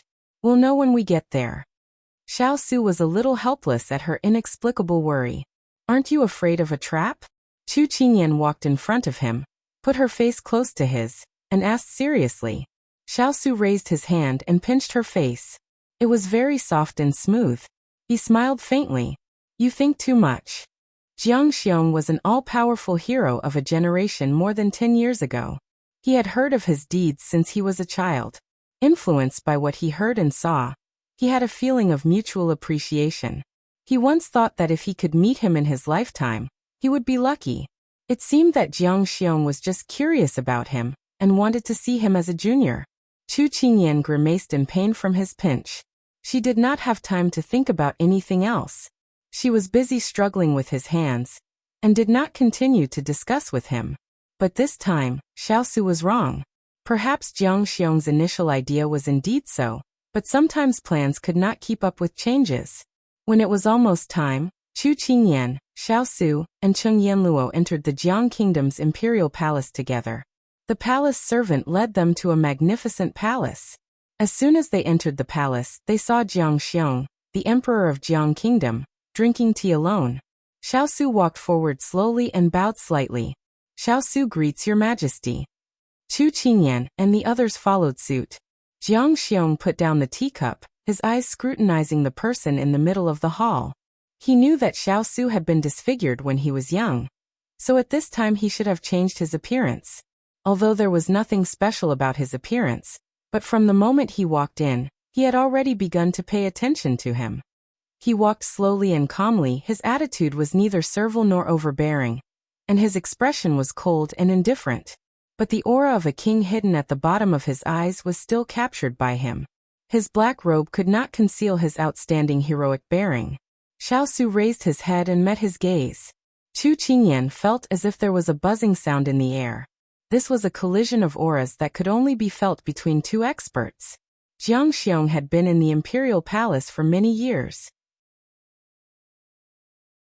Although his domineering aura was restrained, one could still feel the awe-inspiring aura of his years on the battlefield.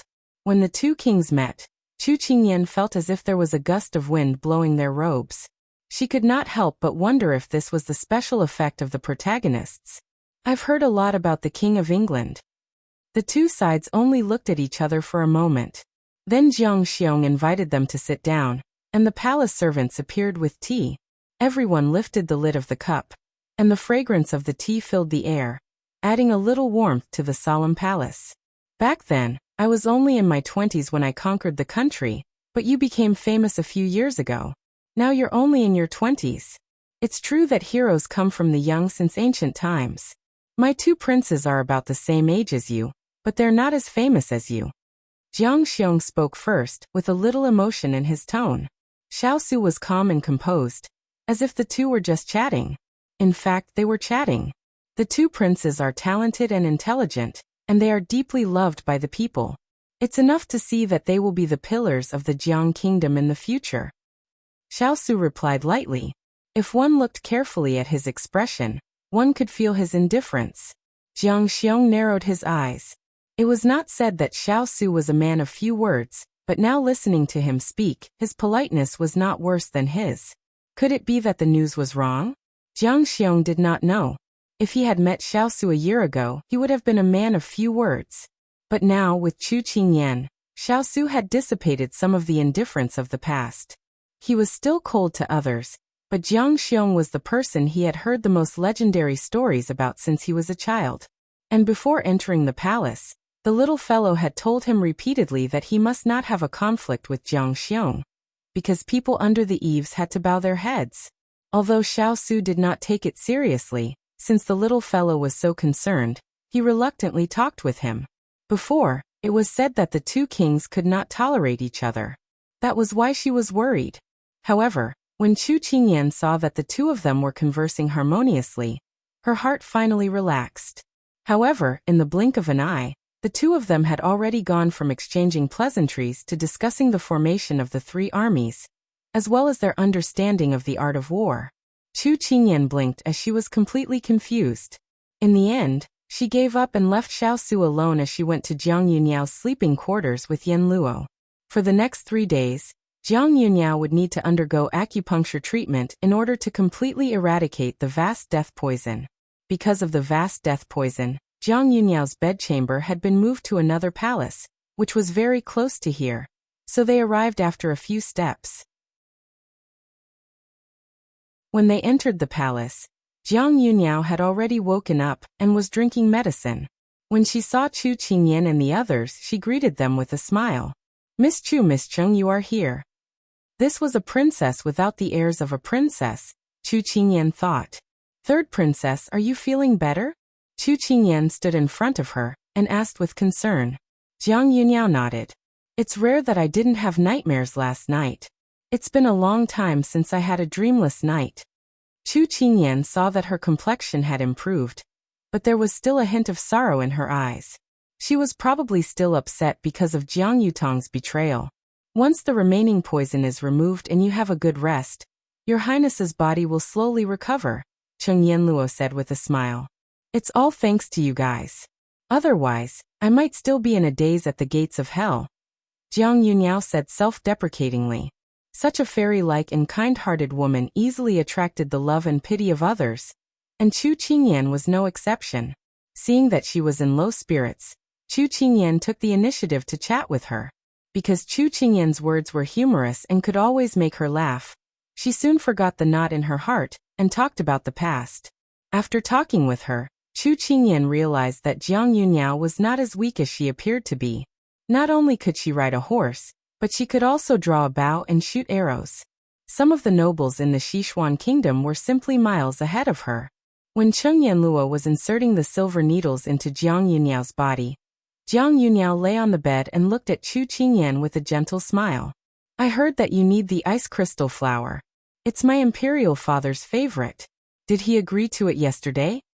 Favorite? Does that mean I can't get the ice crystal flower? Chu Qingyan frowned and looked troubled.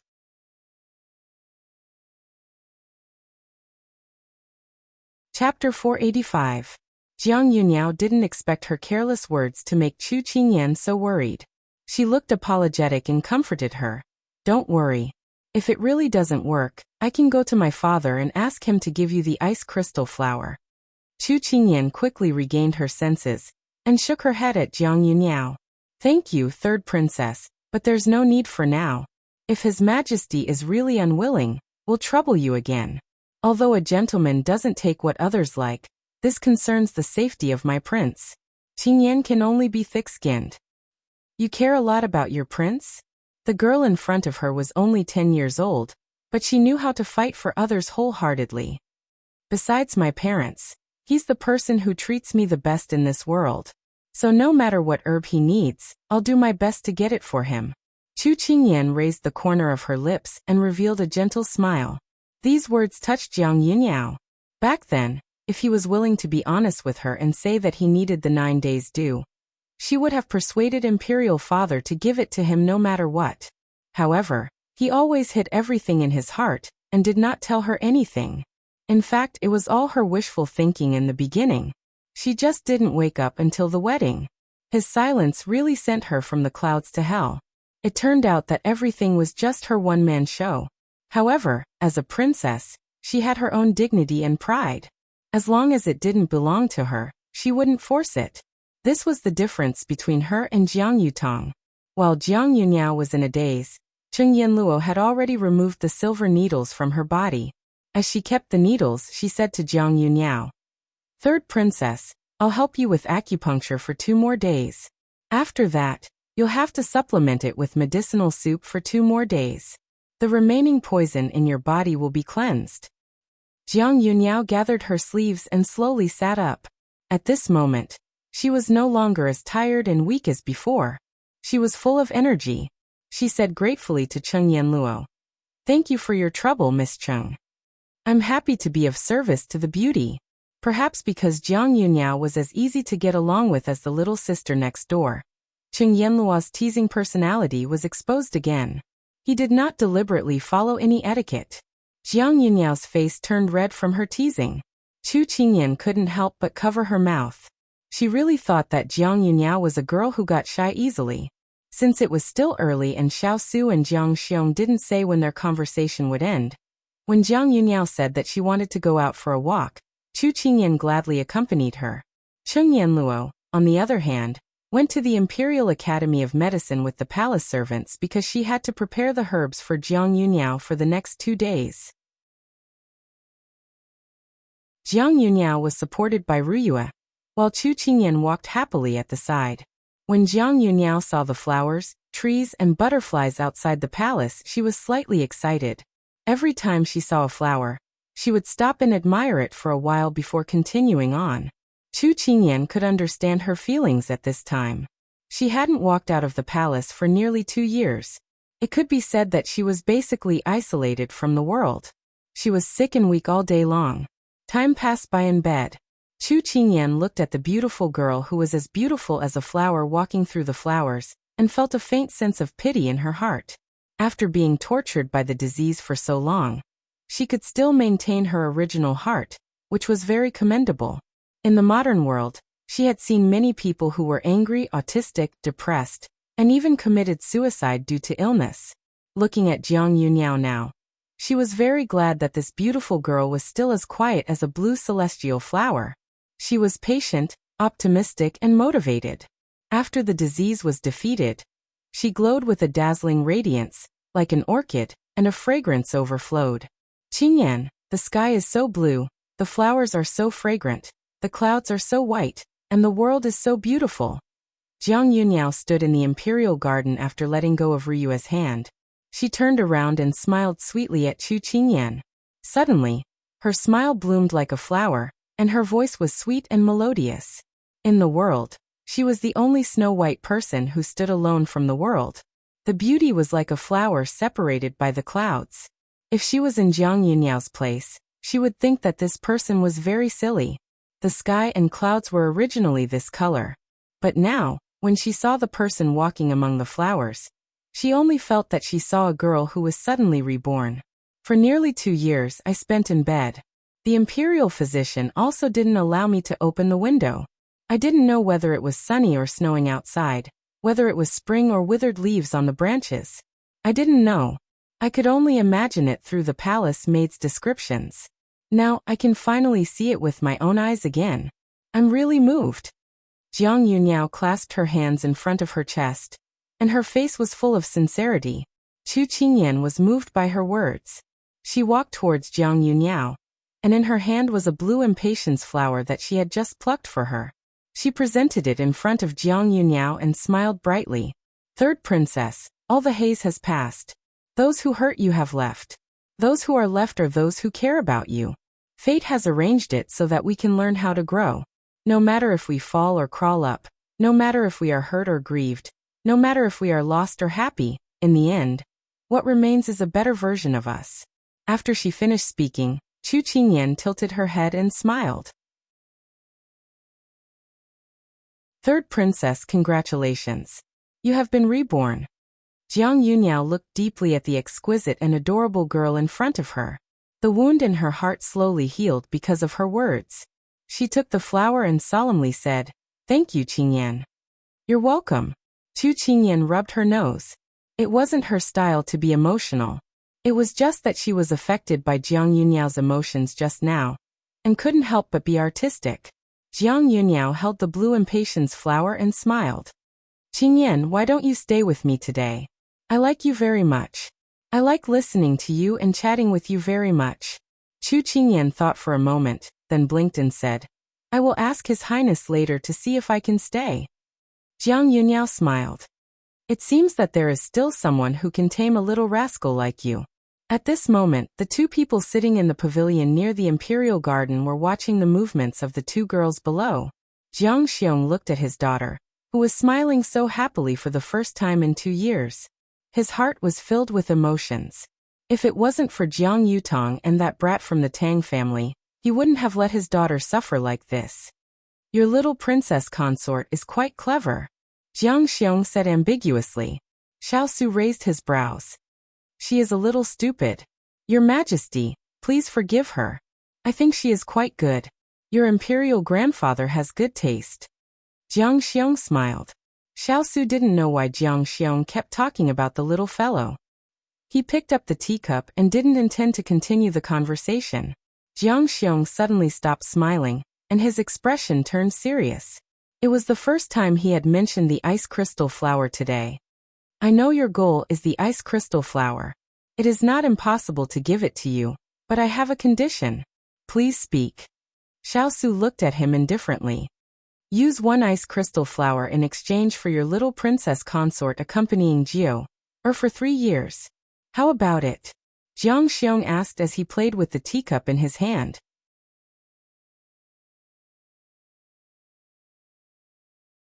Chapter 486. After accompanying Jiang Yuniao for a while longer, Chu Qingyan sent her back to her sleeping quarters. Under her repeated reminders, Chu Qingyan agreed in amusement, saying that she would definitely ask for Xiao's opinion. Then she left the hall, intending to ask the palace servants about Xiao's whereabouts. Unexpectedly, the moment she came out, she saw a person standing at the door with his hands clasped behind his back, as if waiting for her. She curved her lips and quickly walked towards him. "Big Ice Cube, when did you come? You didn't let anyone in to tell me. I thought you were still chatting with His Majesty of Jiang Kingdom." Hearing this, Xiao turned to look at her. With his back facing the setting sun, his young body was enveloped in a circle of golden light as he jumped up and down. His heart trembled slightly. It was this seemingly thin and weak body that contained a powerful strength that pulled him out of the abyss. She was the only one, a gift given to him by the heavens. He would never give her up, even if it was only for 3 years. 3 days. He would not allow her to be used in exchange for anything, even if it was his life. He was this kind of person. He would rather bear all the pain himself than let the people he cared about suffer in silence. "Little fellow, come here." The voice seemed to come from the bottom of the ancient pond. It was a little light, and then it rippled on the surface of the water, spreading in her heart little by little. She did not know why the big ice cube suddenly became depressed, but at this moment he was facing the setting sun. The light enveloped his entire body, and the sunlight shone into his eyes. Xianmo's eyes were misty at this moment, and she could not see his expression clearly. Her heart hesitated, but she still walked towards him step by step. Her hands were clasped behind her back, looking very obedient. Big Ice Cube, what's wrong? That's right. The third princess wants me to stay in the palace to accompany her today. What do you think? She raised her head, but before she could take in his expression, a black shadow suddenly covered her. Before she could react, she was already in his arms. Xiao Su's sudden action caused Chu Qingyan to be at a loss. Big Ice Cube, what happened? Just as she finished speaking, she heard his deep voice ring in her ear. Not good. Not good. What's wrong with that? Are you not feeling well? Chu Qingyan was so scared that she wanted to break free from his arms to see what was wrong with him. But the person hugging her, his hands were as firm as iron, holding her in his embrace. His chin rested on the top of her head, making her unable to resist. Don't stay. Even as an exchange, I won't allow it. Xiao Su tightened his grip, as if he was holding on to a treasure that could leave him at any time. He was so tender that he couldn't bear to let go. Chu Qingyan was confused by his incoherent words, but she understood that he didn't want her to stay in the palace overnight. Chu Qingyan didn't think it was a big deal, but the Big Ice Cube's reaction was not a small matter in her eyes. If I don't stay, what are you worried about, Big Ice Cube? Chu Qingyan asked in his arms. She would suffocate if she continued to be hugged by the Big Ice Cube. Could he let her catch her breath first? Perhaps sensing her discomfort, Xiao Su loosened his grip and let her out of his embrace. Looking at the little fellow with messy hair in front of him, Xiao Su was a bit shocked. He seemed to have lost control of his emotions just now. This was the first time that he didn't control his emotions well. As a commander, the most taboo thing was to show his emotions on the surface, so he was often strict with himself and didn't allow his emotions to be exposed. But just now, he had violated a military taboo. But when that pair of wet eyes looked at him helplessly, Xiao Su couldn't help but reach out to smooth out her messy hair. He had almost forgotten that he had already left the Sichuan. Perhaps in the future he wouldn't have the chance to lead an army, so why was he still so restrained? Big Ice Cube, what's wrong? Don't scare me. Chu Qingyan felt that something was wrong with him and couldn't help but ask again. I'm fine. Xiao Su helped her smooth out her long hair, and casually replied. Chu Qingyan didn't believe him. She clenched her hands into fists and said angrily, Is that Jiang country's emperor making things difficult for you? Tell me, I'll help you beat him up. Hearing her childish words, Xiao Su couldn't help but smile. He took her hand and slowly walked out of the palace. Do I look like someone who would be made things difficult for? Chu Qingyan immediately shook her head, but she was still worried. The Big Ice Cube's sudden change in mood must be related to Jiang Xiong. Otherwise, why would the Big Ice Cube seem to have changed into a different person when they just came out of his place? Big Ice Cube, tell me the truth. If you are bullied, I won't laugh at you. I will help you bully back. Chu Qingyan grabbed his arm and comforted him. Xiao Su's face was covered with black lines. The little fellow thought that he was too weak. It seemed that it was time to correct her perception. Watch the road. Don't jump around. Xiao Su educated her. When Chu Qingyan heard this familiar tone, she sighed in relief. Her normal Big Ice Cube was finally back. His gloomy appearance just now was really not like him. The two of them chatted like this, and Chu Qingyan's mind was completely focused on Xiao Su. She didn't notice that the two of them were fighting. At this moment, holding hands had nothing to do with. It was only because they were accompanying each other and didn't want to be separated. Not long after the two of them left, Jiang Xiong came to Jiang Yunyao's palace. Imperial Father, why are you here? Are you done with the matters of the court? Jiang Yunyao was holding a book in her hand. She sat on a chair and leaned against the windowsill, quietly flipping through the book. Inadvertently, she saw a long shadow on the ground. When she raised her head and saw who it was, she called out in surprise. Jiang Xiong pressed down on her shoulder as she was about to stand up and salute, then sat down on the chair in front of her. He smiled affectionately, completely without the arrogance of a country's monarch. How do you feel about today's treatment? I feel better than a few days ago. I feel much better. I have to say that Miss Cheng's medical skills are really brilliant. Jiang Yunyao praised sincerely. Then she continued. Also, I found that Miss Chu is a rare good girl. Daughter, and she hit it off very well. Daughter originally wanted to invite her to stay tonight, but she had something to do and left first. However, she promised daughter that she would come to the palace tomorrow. Daughter is very happy. Seeing the long-lost smile on her face, Jiang Xiong's iron-blooded heroism also melted into a soft touch. If Miss Chu can stay in the palace to accompany you in the future, would you be happy? He asked tentatively. Very good. Daughter has never had many friends. It's rare to meet a friend with a similar temperament. Although she is younger than daughter by a few years, there is no generation gap between us. Moreover, she is very good at taking care of people. It's the first time I've seen such a sensible little girl. Speaking of Chu Qingyan, Jiang Yunyao was full of praise. Good. Then Imperial Father will let her stay with you. Jiang Xiong seemed to have made a decision as he said seriously to her.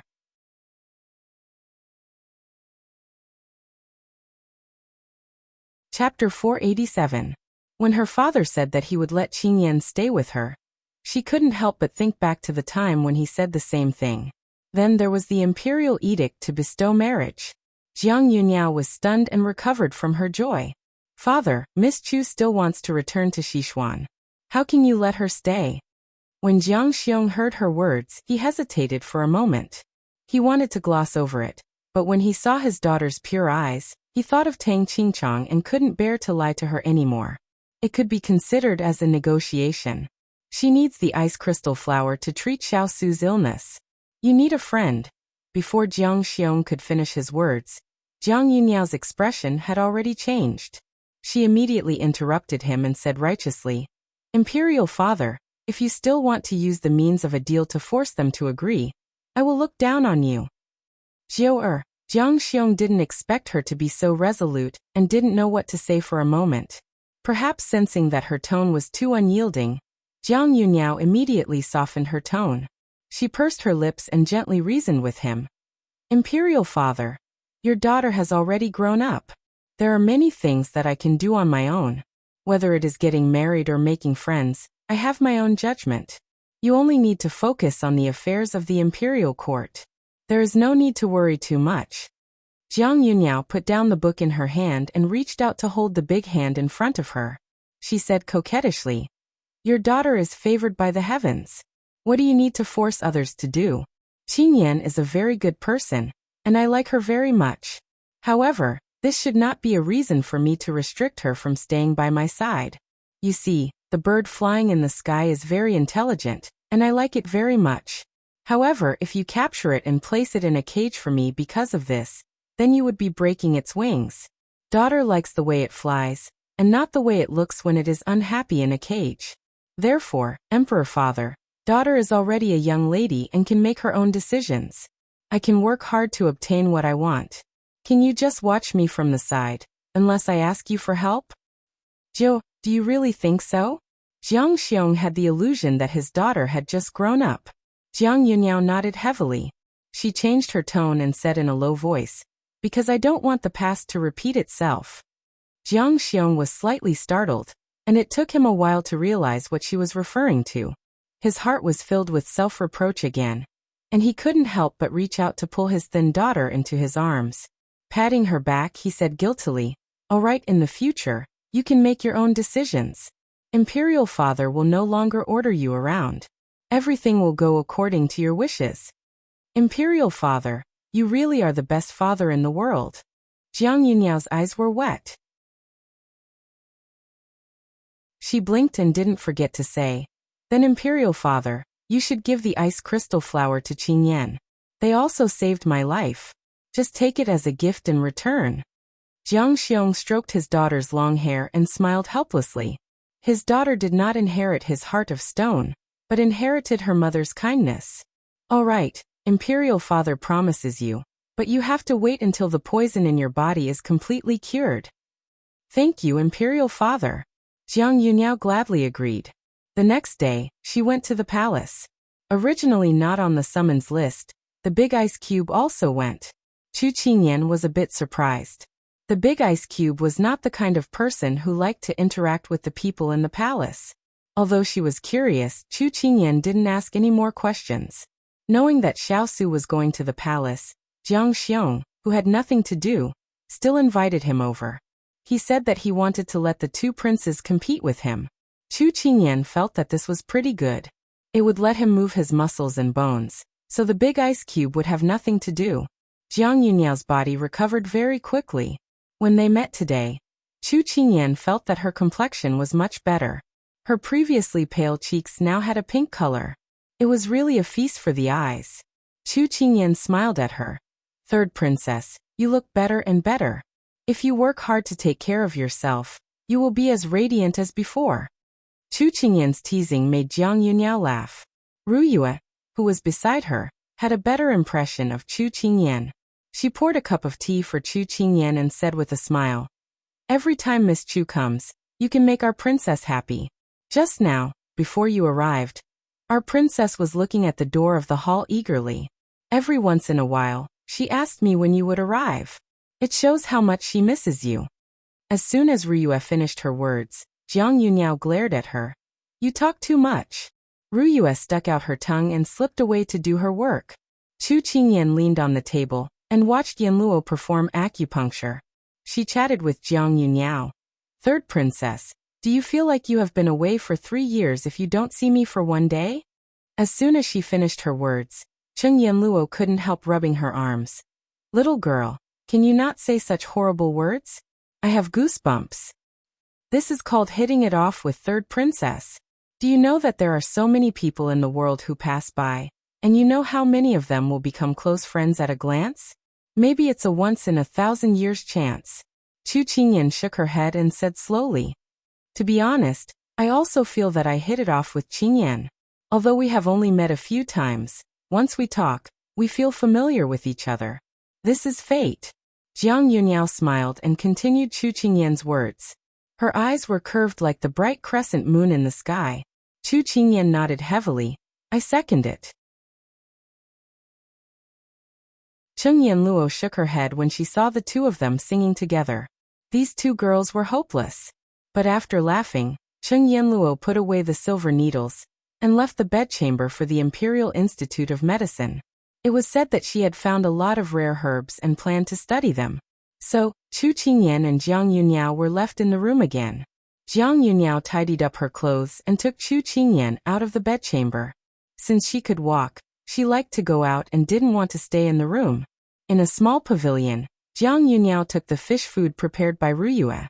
She leaned against the railing and fed the fish little by little. Chu Qingyan stood beside the leisurely Jiang Yunyao, but her thoughts were far away.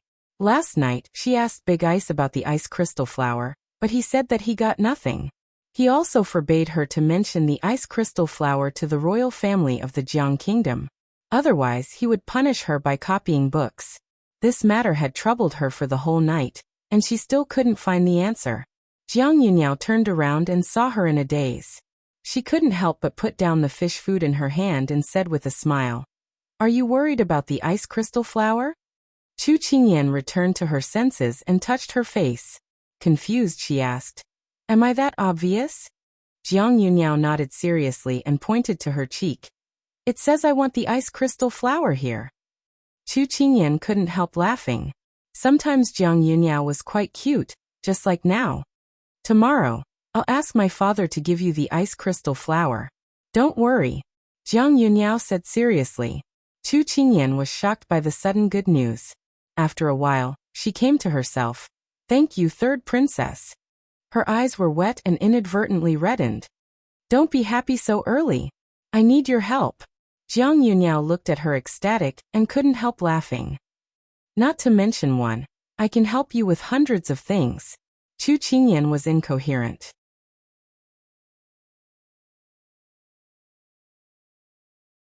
Chapter 488. Chu Qingyan's naivety made Jiang Yunyao smile. She leaned against the railing and slowly propped up her upper body with a longing look. "I haven't been out of the palace for a long time. I want to invite you to go with me. What do you think?" "I see. No problem. But I'm not familiar with the capital. I may need you a local to lead the way, Chu Qingyan said with a smile. She didn't expect Jiang Yunyao's condition was this. In fact, even if Jiang Yunyao didn't exchange, she would agree. Because she really liked this simple and beautiful girl. Chu Qingyan, who was in a good mood, took the fish food from Ryue's hand and began to play with the fish below. Princess, where do you want to go? Just walk around casually. Jiang Yunyao held her chin and thought carefully. I don't know if there are any changes outside since I haven't been out for a long time. Seeing is believing. Chu Qingyan winked at her. So on the third day, the two appeared in the bustling streets of the capital. Jiang Yunyao and Ryue were followed by 3 or 4 bodyguards in casual clothes, while Chu Qingyan was followed by Xining and Jin Xian. Chu Qingyan knew that there were palace guards hiding in the dense crowd to protect Jiang Yunyao secretly. This was Jiang Xiong's condition. She could go out, but she must take enough people with her. Looking at Jiang Yunyao, who looked like she had been released from a cage, Chu Qingyan's lips curled into a faint smile. Although Jiang Yunyao looked gentle and steady, she was still a young lady in her late 20s. Curiosity and exhilaration were still the main themes of her age. I know a jewelry store that is very good. I'll take you there. Jiang Yunyao took her hand and went to the treasure store. Could the treasure pavilion be the place where Tang Qingchong had been waiting for a long time? Chu Qingyan vaguely had this idea, but it was soon attracted by Jiang Yunyao's other words. The two were like two sisters who had a close relationship. They laughed and chatted with each other as they went to the treasure store. In the restaurant, Tang Qingchong came to the restaurant as usual, and the waiter served his wine and dishes with familiarity.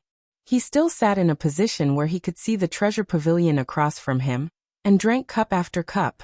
This was already the umpteenth time in the past 2 years. Every time, he would come with a heart full of anticipation, and then leave with a heart full of disappointment. That young girl with bright eyes never appeared again after the wedding. It was as if she had vanished from the face of the earth.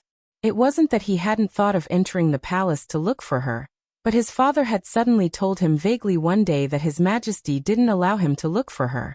When the imperial edict came down, he had the thought of rejecting it. But when she lifted the veil and told him that she wouldn't force him, his heart felt as if it had cracked open. Countless cold winds poured in, making him feel as if he had fallen into an ice cellar. It turned out that it wasn't that he didn't like her, but that he understood it too late. He drank another glass of wine. The burning sensation traveled from his tongue to his throat. For the past 2 years, he had been sober as he watched himself sink into depravity. When he placed his hand on the jug and was about to pour the wine, a beautiful figure suddenly flashed in front of his eyes. His fingers on the jug suddenly began to tremble. Jiu, was it her? He wiped his eyes, thinking that she would disappear again like before, but when he opened his eyes again, that flower-like smiling face was like an arrow, piercing straight into his heart. He suddenly stood up. The wine jug spilled, and the table made an ear-piercing sound. But he didn't feel it at all. He quickly walked out of the restaurant, and strode towards the treasure pavilion across the street. A carriage came and almost knocked into the distracted Tang Qingchong. Only then did Tang Qingchong come back to his senses. If he went over so rashly, would she talk to him? For the first time in more than 10 years, the calm and reserved Tang Qingchong had stage fright. At this time he didn't know if it was because she felt his gaze or if it was by accident, but Jiang Yunyao, who was about to enter the treasure pavilion, suddenly turned her head and saw the person she hadn't dared to think about in the past 2 years. Liking someone so much that in the vast crowd, the first person I saw was only you. Jiang Yunyao forgot to walk and just stared at him with her eyes wide open. He was dressed in green and had black hair. His face was bright and handsome. His jade-like face was fair and gentle. His cold temperament was like the cool breeze at the first light of dawn. 2 years had passed and he still hadn't changed. But the way he looked at her seemed a bit different. But so what if it was different? Maybe it was because she had hurt his face by breaking off the engagement on the spot. He probably already hated her. And in Tang Qingchong's eyes, even though they were separated by the crowd, her appearance still clearly fell into his eyes. Her features were picturesque and her skin was like warm jade with a soft glow. She wore a snow-white long dress that reached her ankles, and a pair of small deerskin boots. Her long hair hung down, and the hair on both sides of her head was divided into several braids. There weren't many decorations on her head, only a snow-white hairband that wrapped around her hair.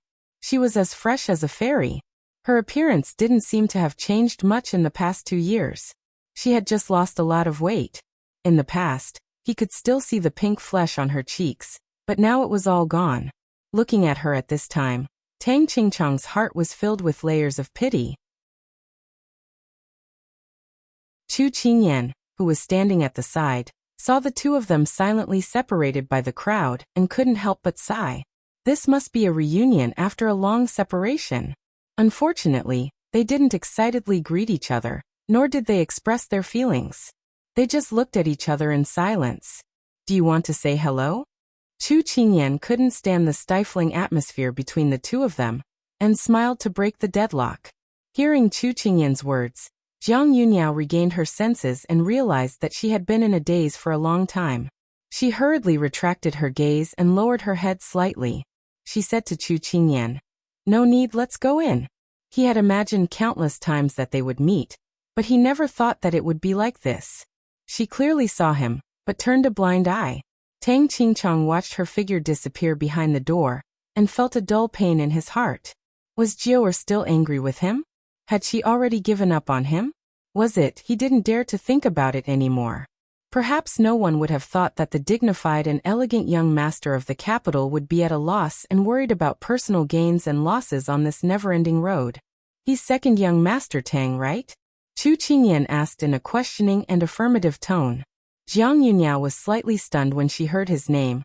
Then her eyes curved into crescents as she smiled and said, "It's him. He's also the young man I've liked for 16 years. It was no big deal to admit it. It's just that after leaving the Prime Minister's residence that day, I've already decided to give up on him." Chu Qingyan felt a little sad when she heard this.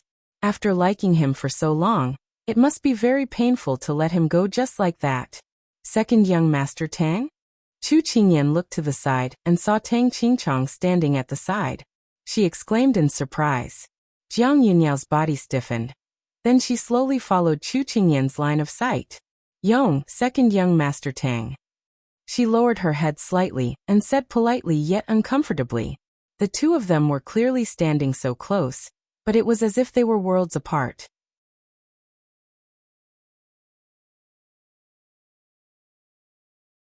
Chapter 489. Second young master Tang? These 4 words were what other people called him. He had heard it many times and got used to it. However, what he couldn't get used to was that these 4 words came out of her mouth. Because since they were young, she didn't call him that. When she was 3 or 4 years old, she didn't know how to pronounce his name, so she separated his name. She followed him all day long and called him Brother Yongri. At that time it was very annoying. Now when he heard these 4 words from her mouth, Tang Qingchang's heart suddenly sank. It seemed that many things were only cherished when they were lost. He heard her say that she was tired, so the people around her sent her back. When they passed by, he wanted to reach out to hold her and ask her how she had been in the past 2 years. But his hands were heavy and he couldn't lift them up. Was it because he couldn't lift them up or didn't dare to? Was he afraid that he couldn't say it or that she wouldn't answer? Tang Qingchang clenched his fingers and his mood instantly sank to the bottom. After some time, he turned around and couldn't see her figure anymore. Tang Qingchang returned to his room like a walking corpse. He threw himself on the bed. But the words he heard in the shop echoed in his ears. It was him, the young man I liked for 16 years. But after leaving the Prime Minister's mansion that day, I decided to give up on him. Frankly said that I liked him and resolutely said to let him go. She had always been like this. In the past, when she chased after him, she had never concealed her feelings for him. Whether he responded or not, she was happy with herself. Now, she said that she wanted to give up on him. His heart felt like it was being cut by a knife. On the day of the wedding, the MC said several times that the couple should bow to each other, but she didn't move. All the guests were silent. He wanted to tell her to stop fooling around at this time, but he heard her say seriously under the red veil, "Yongri, are you willing to take me as your wife? This is a marriage bestowed." Don't fool around. If you marry me, will my father give you the 9 days due? Yes. As soon as he finished speaking, he vaguely felt the figure in front of him shake slightly. Suddenly, she lifted the veil.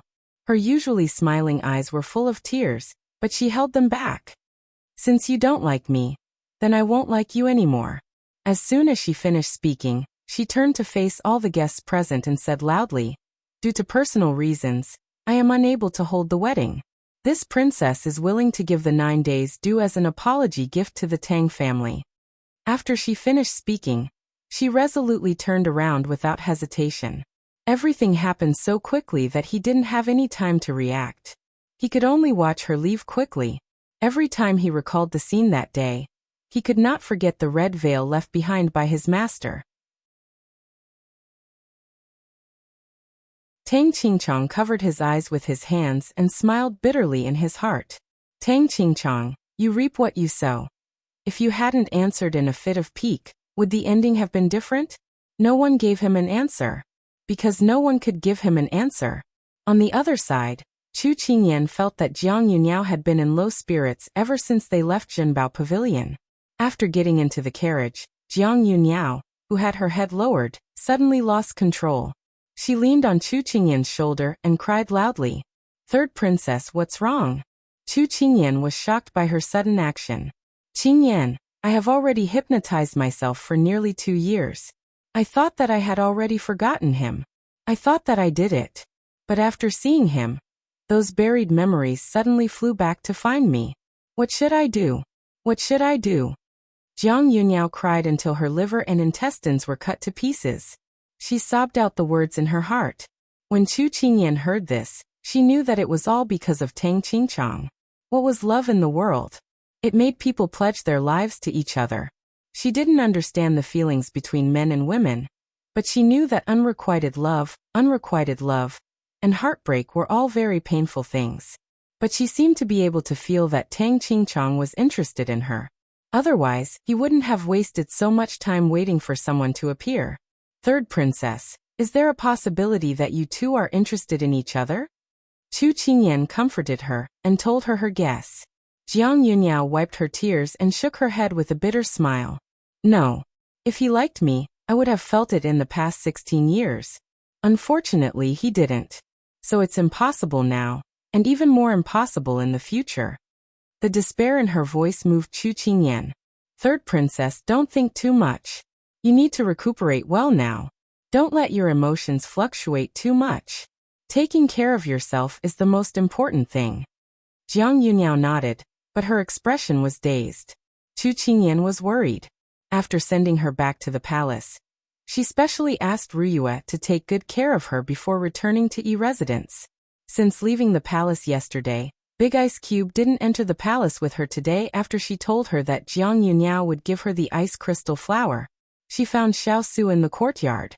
At this time he was with her father. She didn't think much and walked to him. Xiao knew from the moment she entered the courtyard. At this time, seeing her walk over with a heavy expression, he stopped wiping his sword and asked, "What happened?" Chu Qingyan didn't expect Big Ice Cube to guess that something had happened to her before she said anything. She was secretly surprised. However, she still told him about Jiang Yunniao and Tang Qingchong. Big Ice Cube, I think the two of them are a match made in heaven. If they just pass by each other, I will feel very regretful. Then bring them together. Father likes to do this kind of thing the most. Father Chu was squatting at the side and watching his son-in-law wiping his sword. After hearing this, he jumped up happily. Chu Qingyan didn't forget that her father had failed to bring Yan Luo and Ethereal together, as well as Du Guqing and Yi Lingfeng. But this time, she really wanted to try. How do you want to do it? Xiao asked directly. I think there may be a misunderstanding between them. I want to help them solve it. This is all I can do. Do you think I can do it well? Should I not intervene? Chu Qingyan just had this idea and wanted to find someone to advise her, but the first person she thought of was Big Ice Cube. Actually, you already have the answer in your heart. If you think it's worth it, then do it. Xiao looked into her watery and pure eyes. This little girl was always so kind. Big Ice Cube, you're the best. Chu Qingyan held his face with both hands and kissed him. Then she quickly walked away. What she wanted was not an opinion, but to be affirmed. Big Ice Cube's words rekindled her confidence. She would do it. Before Xiao Su could come back to his senses, Father Chu had already held his broken heart and cried.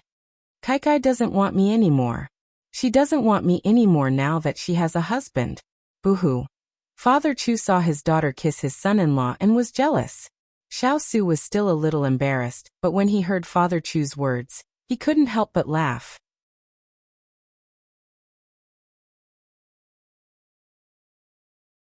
Chapter 490.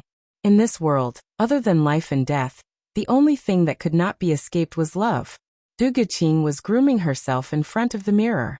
Her face had been pale for the past 2 days, so she put on some blush to make herself look more energetic. She knew that Yi Lingfeng would be practicing his sword in his courtyard today. After she changed her clothes, she would go find him. Today she wanted to make a clean break with him. She did not have any more time to delay. When Yi Lingfeng saw Du Guqing suddenly appear in his courtyard, the sword in his hand paused and he put it away. Aren't you still recuperating? Why did you come out? Yi Lingfeng looked at the person in front of him. She was wearing a light yellow dress, and her long hair was tied up into a complicated bun. There were flower beads and tiny hairpins in her hair. There were 2 strands of hair hanging by her cheeks. They fluttered in the breeze and brushed against her cheeks, giving her a flirtatious look. She had a smile on her face and her eyes were as bright as the moon. She was not as lively as she used to be, jumping right in front of him as soon as she came over. Today, she was unusually quiet. In these 3 to 4 days, you did not come to see me. Were you really that busy?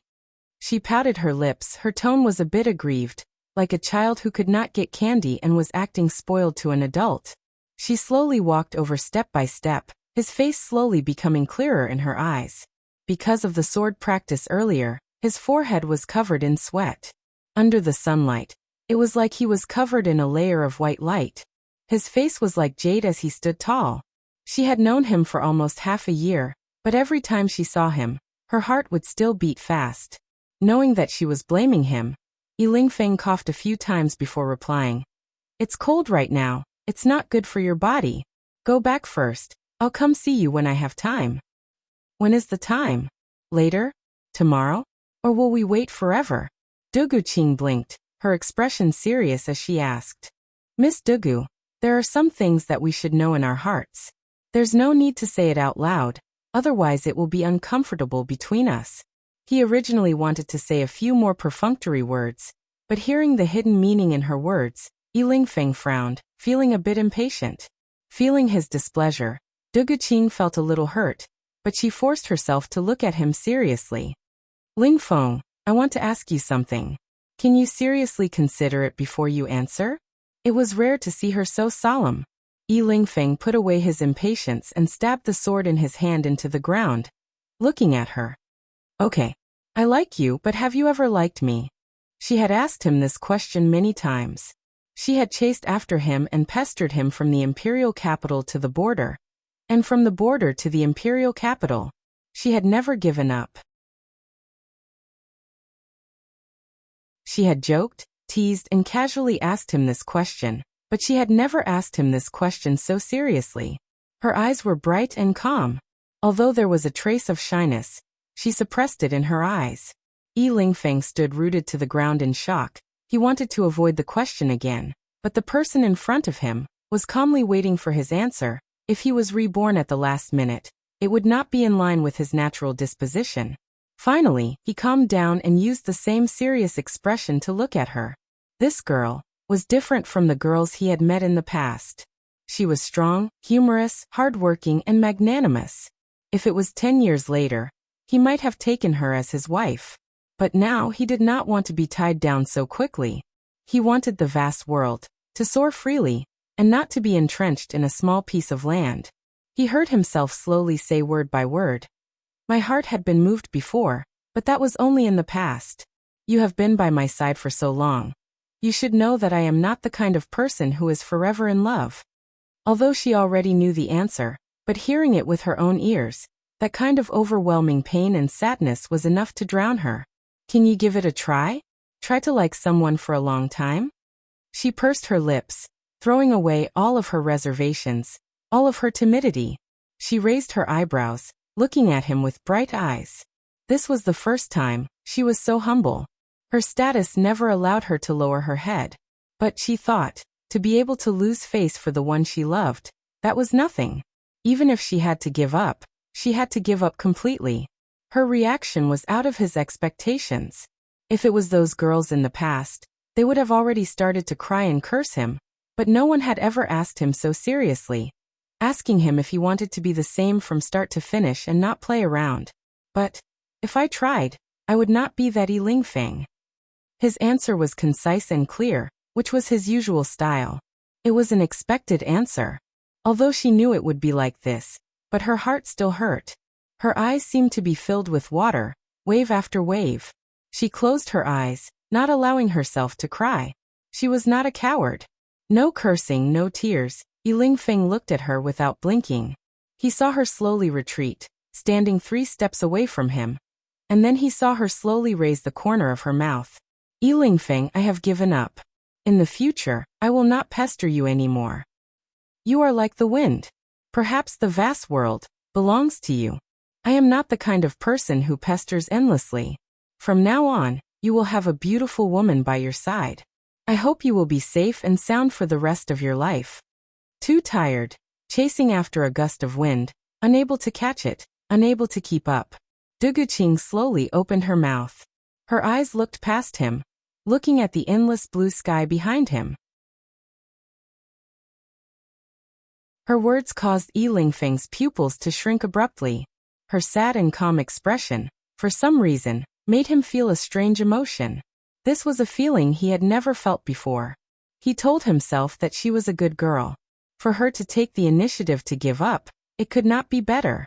He did not need to worry about holding her back. So he put away all his complicated emotions and seriously looked at Duguqing, sincerely apologizing.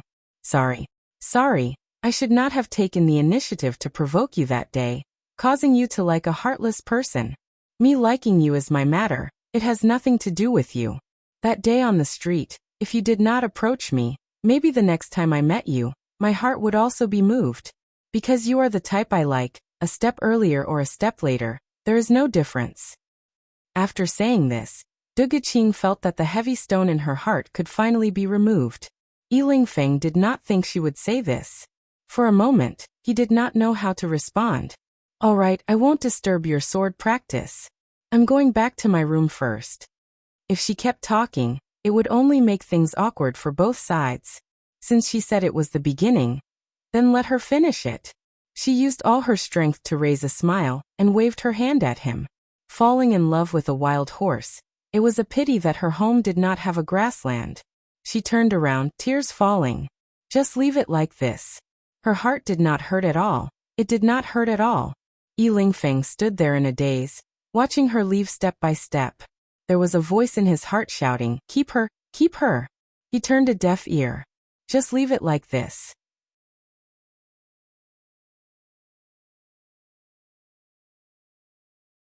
Chapter 491. Chu Qingyan summoned Turan and explained that she wanted to find Tang Qingchang. Turan ordered the Zephyr cavalry to investigate without a word. Soon there was news. Tang Qingchang was in the plum blossom forest in the west of the capital. Chu Qingyan tapped her fingers on the table as a smile appeared on her face. Very good, let's go to the plum blossom forest. The E-Residence's carriage was very efficient. She arrived at the plum blossom forest in less than half an hour. It was the cold winter and the best time for plum blossoms to bloom. There were many people who came out to admire the plum blossoms. But with the Zephyr cavalry's guidance, she quickly found Tang Qingchang, who was drinking alone in a quiet corner. Every time she saw him, he was drinking alone. Chu Qingyan was angry and amused at the same time. Did this person really think that he could drown his sorrows by drinking? These were just self-deceiving words. Second young Master Tang, how long do you plan to be depressed? Chu Qingyan did not hold back. She walked in front of him and hit the nail on the head. His drinking mood was interrupted. Tang Qingchang raised his head and saw a beautiful girl standing in front of him. He did not know her, but he seemed to have some impression of her. Who are you? He put down his wine cup and looked at her with a frown. You don't need to know who I am, but I know who you are, why you're drinking, and who you care about. Chu Qingyan was standing and he was sitting, so she looked down at him. Tang Qingchang's expression suddenly turned cold. This one doesn't know what nonsense you're talking about. If you want to admire the plum blossoms here, this one can give up the place to you. As he spoke, Tang Qingchang stood up. The plum blossoms on his body followed his movements and fell to the ground. The person in front of her was as handsome as a painting. Chu Qingyan had to admit that Jiang Yunyao had good taste. Tang Qingchang could be considered one of the most handsome men in the capital. You like Jiang Yunyao, don't you? Chu Qingyan did not stop him and spoke directly. Sometimes, words were more useful than actions. Tang Qingchang was about to leave, but he paused because of her words. His eyes flashed with embarrassment from being seen through, but when he turned to look at her, his emotions were gone. Who are you? Who am I? I'm a middleman who is here to seek justice for Jiang Yunyao. I'm also a busybody who wants to play matchmaker. Chu Qingyan crossed her arms and looked at him calmly. Miss, if you have something to say, just say it. Tang Qingchang suddenly recalled that she was the little girl who had accompanied Xiao, today. He did not sense any malice from her. Tang Qingchang could not help but relax his brows and said calmly. Chu Qingyan nodded silently. She did not fly into a rage out of humiliation and leave immediately. It was obvious that she recognized Jiang Yunyao as well. It seemed like it was not that he did not have feelings for Jiang Yunyao. He just did not show it. Imagine a living person jumping around in front of you for more than 10 years. How could you not have any feelings for her? Even iron and stone? Chu Qingyan did not beat around the bush and went straight to the point. Do you know that after the wedding last year, she fell ill? As soon as she said this, she saw him frown. Chu Qingyan knew that he did not know. She did not give him a chance to answer, and continued to ask. Then it's even more impossible for you to know that she was poisoned by someone, and was bedridden until the day before yesterday. She was tortured for almost 2 years. Chu Qingyan's bright eyes stared into his shocked eyes. Also, if she was not found in time, she might have turned into a wisp of soul by now. What is going on? Why is there no news from the imperial palace? Tang Qingchang went forward and wanted to grab Chu Qingyan to ask, but he was stopped by the black-clothed man. He could only stare at Chu Qingyan with red eyes. Chu Qingyan looked at the man who had been so elegant and cool just a moment ago. Now he had lost control of himself. The pain in his eyes was real. She sighed. It was another couple who loved each other, but one was sad and desperate, and the other did not dare to admit it. They almost parted ways. Thus, Chu Qingyan did not waste any more time. She immediately told him everything that had happened to Jiang Yunyao. After listening to Chu Qingyan's story, Tang Qingchang turned around and punched the plum blossom tree. The plum blossoms fell down, but there were more emotions in his eyes. Regret, pain, pity, self-blame, and longing flashed in his eyes. It was so fast that even Chu Qingyan could not catch it. After a moment of silence, Tang Qingchang immediately turned to Chu Qingyan and said, "Thank you for telling me. I will repay you in the future. I have something important to do, so I will leave first." Chu Qingyan looked at the figure in the distance and raised the corner of her mouth. It was up to him whether he could succeed in holding her hand. "Come on, Jiaoer's eternal day." Your Highness, bad news. Second young Master Tang wants to see you. He is now at the entrance of the palace. Ruyue ran over breathlessly. Jiang Yunyao, who was writing with a brush, paused and a drop of thick ink fell on the white paper. Him. Why did he come to see her? Did she want to see him? If she did not see him because she wanted to avoid him, there would be many opportunities to meet him in the future.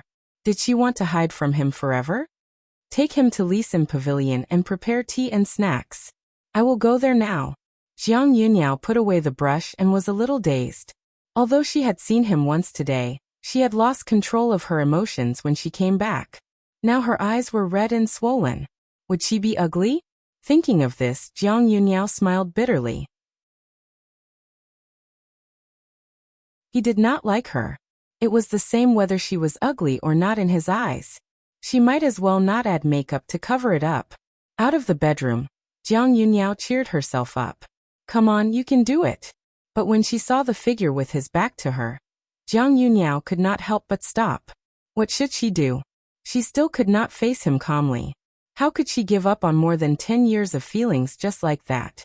Just when Jiang Yunyao was hesitating and did not dare to go forward, Tang Qingchang, who had sensed movement behind him, turned around and saw a somewhat panicked person. He was slightly stunned. The person that he had been thinking about day and night, and did not dare to forget, was standing in front of him. There was an indescribable joy in his heart. But when he saw the resistance and hesitation in her eyes, it was like a huge wave that hit him to the bottom of the valley. That's right, he had hurt her too deeply. That unbridled smile on her face had completely vanished. In the past, she was the one who took the initiative. Now, it was his turn to go forward. Tang Qingchang walked towards her step by step, slowly shortening the distance between them. Jiao. Suddenly hearing him call her by her childhood name, Jiang Yunyao instantly raised her head and met his affectionate eyes. She was stunned. Did she see wrongly? Why was there such deep affection in his eyes? I'm sorry, I was wrong. Where were you wrong? I was wrong in every way. Jiang Yunyao was so frightened that she was stuttering. Was the person in front of her possessed? This was too abnormal. Should she ask Master Su Jian to chant scriptures to exorcise him?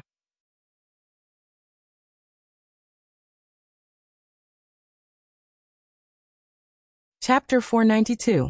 What? Jiang Yunyao felt that she was hallucinating. The person in front of her was not Yongri, but a moving tree. The shock on Jiang Yunyao's face reminded Tang Qingchang of her adorable look in the past. He couldn't help but smile. It turned out that he had already fallen in love with her, but he had been deceiving himself all this time. Jiao, I apologize. I'm late. I'm late for a year, 8 months and 10 days, he said seriously. Jiang Yunyao didn't understand. I was proud and arrogant back then. I thought that my pride was hurt because I was coerced and used. Now that I think about it, if I could choose again, I wouldn't go against my heart. In front of the person I like, all status and dignity are not worth mentioning. He looked at her affectionately, his eyes filled with the feelings that were buried deep in his heart. Yongri, do you know what you're saying? Jiang Yunyao was a little dizzy. She only felt that his mouth was opening and closing, but she couldn't catch what he was saying. Wait. You said in front of the person you like? Jiang Yunyao opened her mouth slightly, her eyes dazed. Did she hear wrongly? She stuttered as she pointed at herself. You said you like me? Me. Tang Qingchang sighed. After so many years she was still so stupid. He had already said it so bluntly. But who asked him to fall in love with such an adorable girl? Tang Qingchang's eyebrows and eyes were slightly curved. He took a step forward and walked to her. He reached out his hand and stroked her cheek. Her thin cheeks had lost their previous chubbiness, but it didn't matter. He would soon bring her back. Jiao, I, Tang Qingchang, have already had you in my heart since a long time ago.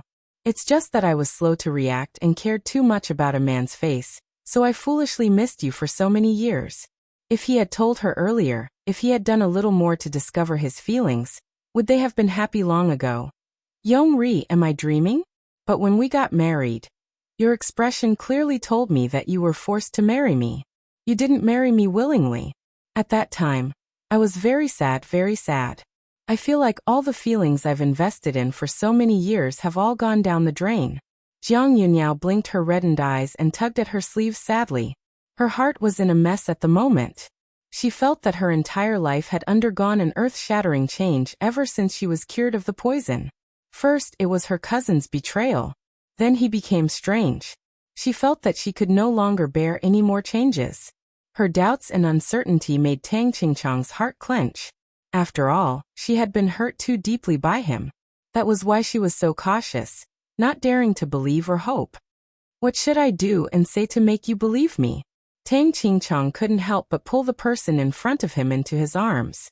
His movements were gentle, and his expression was tender. This was not the first time the two of them had been in such close contact. When they were young, she had caused a lot of trouble, and he had always been the one to clean up the mess. When she was injured or frightened, she had always been in his arms. At that time, as they grew up, there was already a boundary between men and women in their hearts, and they rarely did it again. Now that they were hugging each other again, the two young bodies were shocked. Tang Qingchang felt that when he hugged her, a hole in his heart that had been missing was now filled. He couldn't help but say emotionally, "Jiao, do you know that after you left, I felt regret? I regretted not following my heart at that time. Let me tell you, I was willing to marry you. There was no news of you for a month, 2 months, and no news of you for a year. At that time, I really wanted to barge into the palace to look for you. But when I reached the palace gates, I retreated, because I remembered your resolute words that day. I was afraid that when I saw you again, you would have already forgotten about me." Who would have known that the fearless noble young master in the eyes of the common people would also start to feel afraid one day? Every night, he would wake up with a start in the middle of the night. His eyes were red, and his heart was torn. Perhaps, from today onwards, no one would ever call him Yongri again. Under her palms was his real body temperature, and in her arms was a familiar scent. Only now did Jiang Yunyao truly believe that the person in front of her was the real Yongri, and not a figment of her imagination. Hearing him dissect her heart word by word, Jiang Yunyao couldn't help but cry out loud, "You scoundrel! Do you know that I was just one step away from letting go? Love that can't be reciprocated, it's very, very lonely. You know that what I'm most afraid of is walking alone. I don't dare to imagine what I would do if I was the only one left for the rest of the journey. In the past year, I often thought that if I could have you by my side in this life, no matter how many grievances and pain I suffered, I couldn't bear for you to bear. Even if I lost face, could it compare to your smile?" Tang Qingchang tightened his arms and choked with sobs. In this life, he had decided that his Jiao would never change. Yongri. Jiang Yunyao was in tears. She originally thought that they would part ways, but in the end he suddenly appeared in front of her and told her that he liked her. This was enough to make her go crazy with joy. So, he slowly let go of the person in front of him and held her shoulders with both hands. He asked seriously, word by word, "I like you. I want to marry you. Are you willing to marry me?"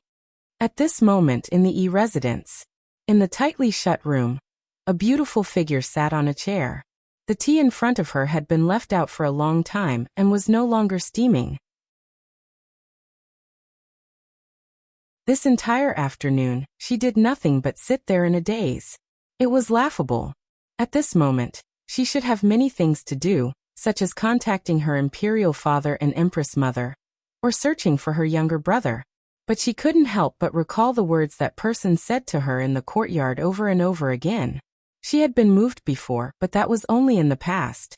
Tears overflowed once again. She had clearly said not to cry, but she couldn't help it. Suddenly, a soft sound came from the window. Du Guqing immediately wiped the tears from the corners of her eyes, then quickly walked over and opened the window to let the person in. "Princess, an urgent secret report from the imperial city." The spy presented a letter. There were 3 red lines. It was a matter of utmost urgency. Du Guqing couldn't care about her feelings at this moment, and immediately opened it to read. After reading it, she was stunned on the spot. His Majesty had been assassinated by thieves and died from serious injuries. The Crown Prince had been assassinated and his life was unknown. Within a day, the world had turned upside down. Why did this happen? Who did it? Du Guqing knelt on the ground weakly, tears surging out of her eyes. Her fingers trembled as she held the letter. Her vision was already turning white and dizzy. "Princess, you can't fall. The Empress is still waiting for you to go back and preside over the situation." The spy immediately supported her and said sadly, "I want to go back." These were the only words left in her mind at this moment. "Princess, everything is ready." "Okay, return to Shang country." At the same time, Xiao received another letter from Hualing from Shang country, saying that he had found the whereabouts of the love grass.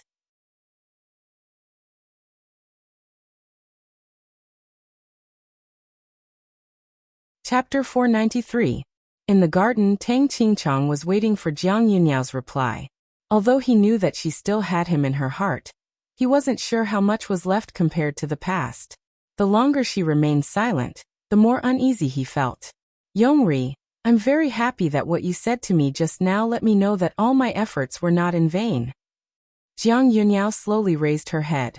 The tears in her eyes had receded, but one could still see the surging emotions in her red eyes. But when he heard Jiang Yunyao's words, Tang Qingchang's heart suddenly sank. However, for the past year or so, I've been lying in bed, facing nightmares and illnesses every day. At that time, I really wanted you to be by my side, but you didn't. Later on, I was disappointed. In the end, I felt even more despair. I thought about a lot of things. Perhaps for two people to be together forever, other than mutual love, there are also many other factors, such as fate and luck. Back then, we had already missed each other. Perhaps this is God's arrangement. Let's just go with the flow. Jiang Yunyao smiled and looked at the person in front of her seriously. She had liked this man for a long time. For as long as she could remember, she liked to follow behind him. She had been ignored, pushed away and hurt. Maybe she was too narrow-minded. Every time she thought about the past, she felt more sad than happy. Maybe it was because she had thought about many things while lying in bed for more than a year and left his circle. Only then did she know that without him, she could be strong and walk on. The person in front of her was undoubtedly outstanding, but it wasn't that she hadn't met anyone who was more outstanding than him. It was just that he had a place in her heart, so no matter how good the others were, they couldn't compare to the person in front of her. But all of this was in the past. Jiaoer's indifference and gentleness didn't make Tang Qingchang feel relaxed. Instead, it made him panic. When someone needed you, it proved that you still had a place in her heart. But when she didn't need you, it meant that you were no longer important. He didn't want to be a dispensable person in Jiaoer's life. Jiaoer, are you still angry with me? Tang Qingchang looked into her eyes, his voice trembling. No matter what answer she gave, he was afraid. If she resented him, it proved that he still existed in her heart. If she didn't resent him, it meant that she had already seen through their relationship. Jiang Yunyao didn't know how to answer Tang Qingchang's question. She turned her head to look at the impatiens beside her. At this moment, the flowers were blooming brilliantly. Yongri, I don't think this is a matter of resentment. There are many things between the two of us that are beyond our control. For example, my father used the sweet dew of the 9 sons as a bargaining chip in the marriage alliance. For example, Yutong plotted against me. You and I have also done many wrong things. If I had talked to you nicely instead of breaking off the engagement on the spot, if you hadn't gone against your conscience and been honest with me, if you had come to the palace to visit me once while I was gone. At this point, she raised her head again, her eyes filled with sorrow. Would we not have missed each other for so long? Jiang Yunyao's words caused Tang Qingchang to be unable to help but close his eyes, and he hid the pain in the depths of his eyes. If there was no anger, no arrogance, no hesitation, would it be different today?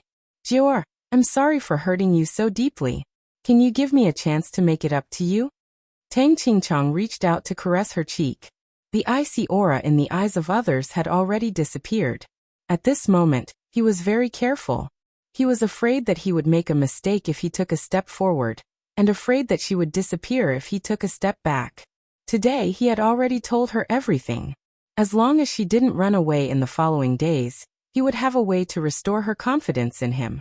Yongri. Jiang Yunyao was speechless. I'm too stupid. Are you still willing to have me? The current Jiaoer was already different from the past. He couldn't force her to do anything now, otherwise it would be counterproductive. However, he couldn't just let her go like this. He couldn't be blamed for being impatient, because he had already tasted the feeling of losing her once. He didn't want her to disappear from his life again. His words caused Jiang Yunyao's heart to tremble. She looked at him in disbelief. Was this still the high and mighty, silent and cold Yongri she had met before? He was the person she admired and loved the most. How could she not be moved when she heard his words? However, clap, clap, clap. A round of applause suddenly sounded in the quiet garden.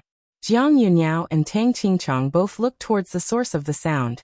They saw a mischievous person lying on the rockery, looking down at them from above. Third princess, that's enough. Don't scare her away when the time comes. Chu Qingyan winked at her, her eyes full of mischief. Tang Qingchang was confused when he heard that. Xiao, who was in front of him, blushed and was no longer as indifferent as before. She retorted softly, "Didn't you teach me all this?" All right. It's all my fault. Third princess is magnanimous, so please don't be calculative with Qingyan. Chu Qingyan was all smiles. There wasn't any apology on her face. However, Tang Qingchang understood something. He suddenly said, "Xiao, did this young lady teach you all those words just now?"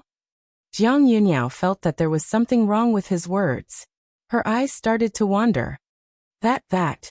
Chu Qingyan saw that the situation was not good and immediately slipped away.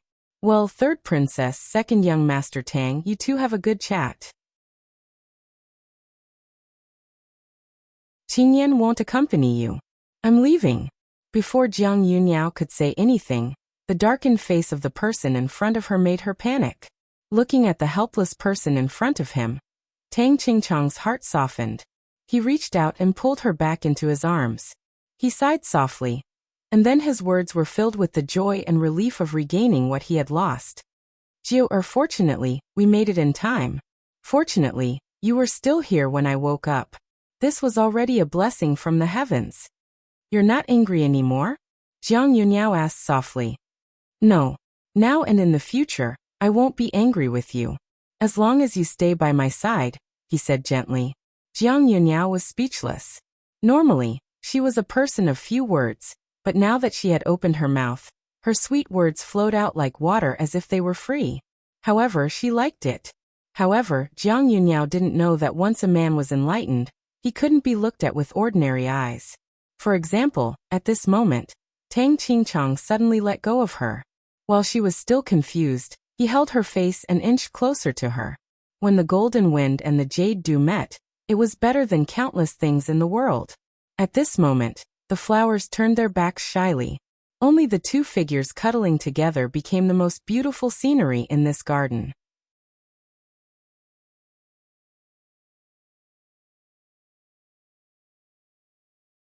Chapter 494. On the same day that Jiang Yunyao's poison was cured, Jiang Xiong invited Xiao Su, Chu Qingyan, and the others to a banquet. Due to their identities, this banquet did not alert anyone. Instead, it was held in the palace in a low-key but not simple manner. Although there were only a dozen people, they still gathered around a large table. The delicacies were delicious, and the aroma of wine lingered in the air. At this time, the moon was bright, the clouds were light, and the scenery was picturesque. The beautiful scenery was a feast for the heart. Jiang Xiong raised his wine cup full of smiles and said to Cheng Yanluo, "Miss Cheng, thank you for saving Xiao. This toast is to you." Cheng Yanluo quickly raised her wine cup to return the gesture. After drinking the first cup, Jiang Xiong raised his second cup. He looked at Chu Qingyan with faint admiration in his eyes. "Miss Chu, since ancient times heroes come from the young. You're an intelligent girl. With you by the King of England's side, it's like adding wings to a tiger. Your Majesty is overpraising her. She's just a little clever." Xiao Su replied indifferently. "She's so young, but she's so outstanding. Her future won't be bad. Come, let us toast Miss Chu." Because his daughter's poison was cured and he gained a lover, Jiang Xiong was very happy. It was rare for him to be full of praise for Chu Qingyan. Xiao Su took the wine cup in front of Chu Qingyan and said on her behalf, "She can't drink. This prince will drink on her behalf." Jiang Xiong had no objection to his action. On the contrary, Chu Qingyan was a little depressed. "I can't drink, but I can use tea in place of wine." After drinking the wine, Xiao Su heard the little fellow's complaints. His expression softened, but his tone carried a hint of preaching. "Do you know that we're leaving tomorrow? Do you think you'll be able to sleep after drinking tea tonight?" Chu Qingyan thought about it and agreed. She pushed the teapot on the table away and focused on eating the dishes in front of her. "His Royal Highness is really good at teaching his wife. My two sons are already at the age of marriage, yet they still haven't brought their wives back to meet me. I'm so envious that Miss Chu is getting along so well with His Royal Highness. Why don't we?" Empress Jiang was complaining about her two sons' incompetence. Crown Prince Jiang Yunli calmly ate his food, emptying his mind so that he could turn a deaf ear. The second Prince Jiang Yunjing immediately picked up his wine cup to cover his mouth, hoping that his mother would not be entangled in this issue. However, the Empress was influenced by the interaction between Chu Qingyan and Xiao Su. She could not help but look at her two sons. They were not bad either.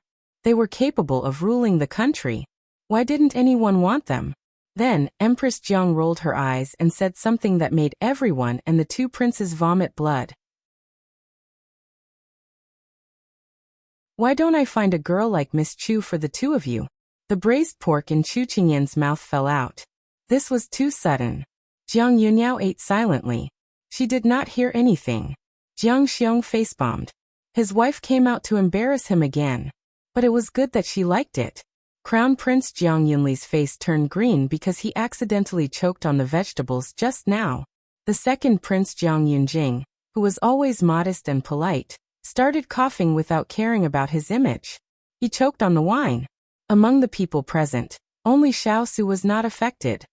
He calmly picked up a piece of braised pork and put it into Chu Qingyan's bowl. Mother, there are outsiders here. Be careful with your words. His Highness the Crown Prince finally managed to catch his breath and stopped his imperial mother before she could say anything else that would shock the heavens and make the earth weep. It did not matter if they embarrassed themselves in front of their own family. But now they were thrown out of the country. Their image did not matter, but they had to improve their mother's image.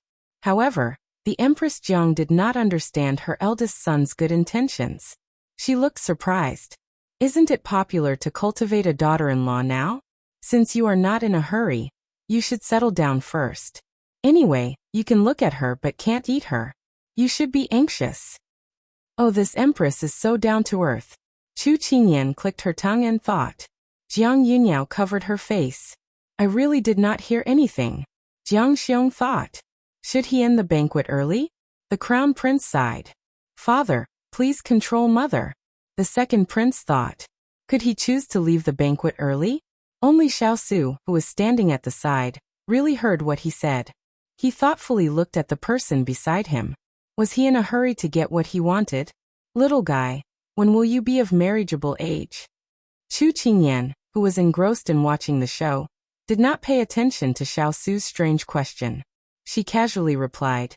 In a few days it will be 11. It will take another 4 years. Xiao Su narrowed his eyes. For years, more than 1,400 days. The Empress Jiang was right. Forget it. Let's cultivate her slowly. No hurry. Wait a minute. Xiao Su frowned. When did he suddenly have this strange idea? Could it be that he drank too much? Xiao Su held his forehead, trying to get rid of the discordant thoughts in his mind. At this moment, Chu Qingyan finished watching the show. She turned and saw that there was something wrong with the big ice cube. His eyes were a little dazed. She could not help but ask, Big Ice Cube, did you drink too much? Xiao Su came back to his senses when he heard the little guy's words. He looked at the little guy who was looking at him with a serious smile. His heart skipped a beat, as if something was sprouting in his heart.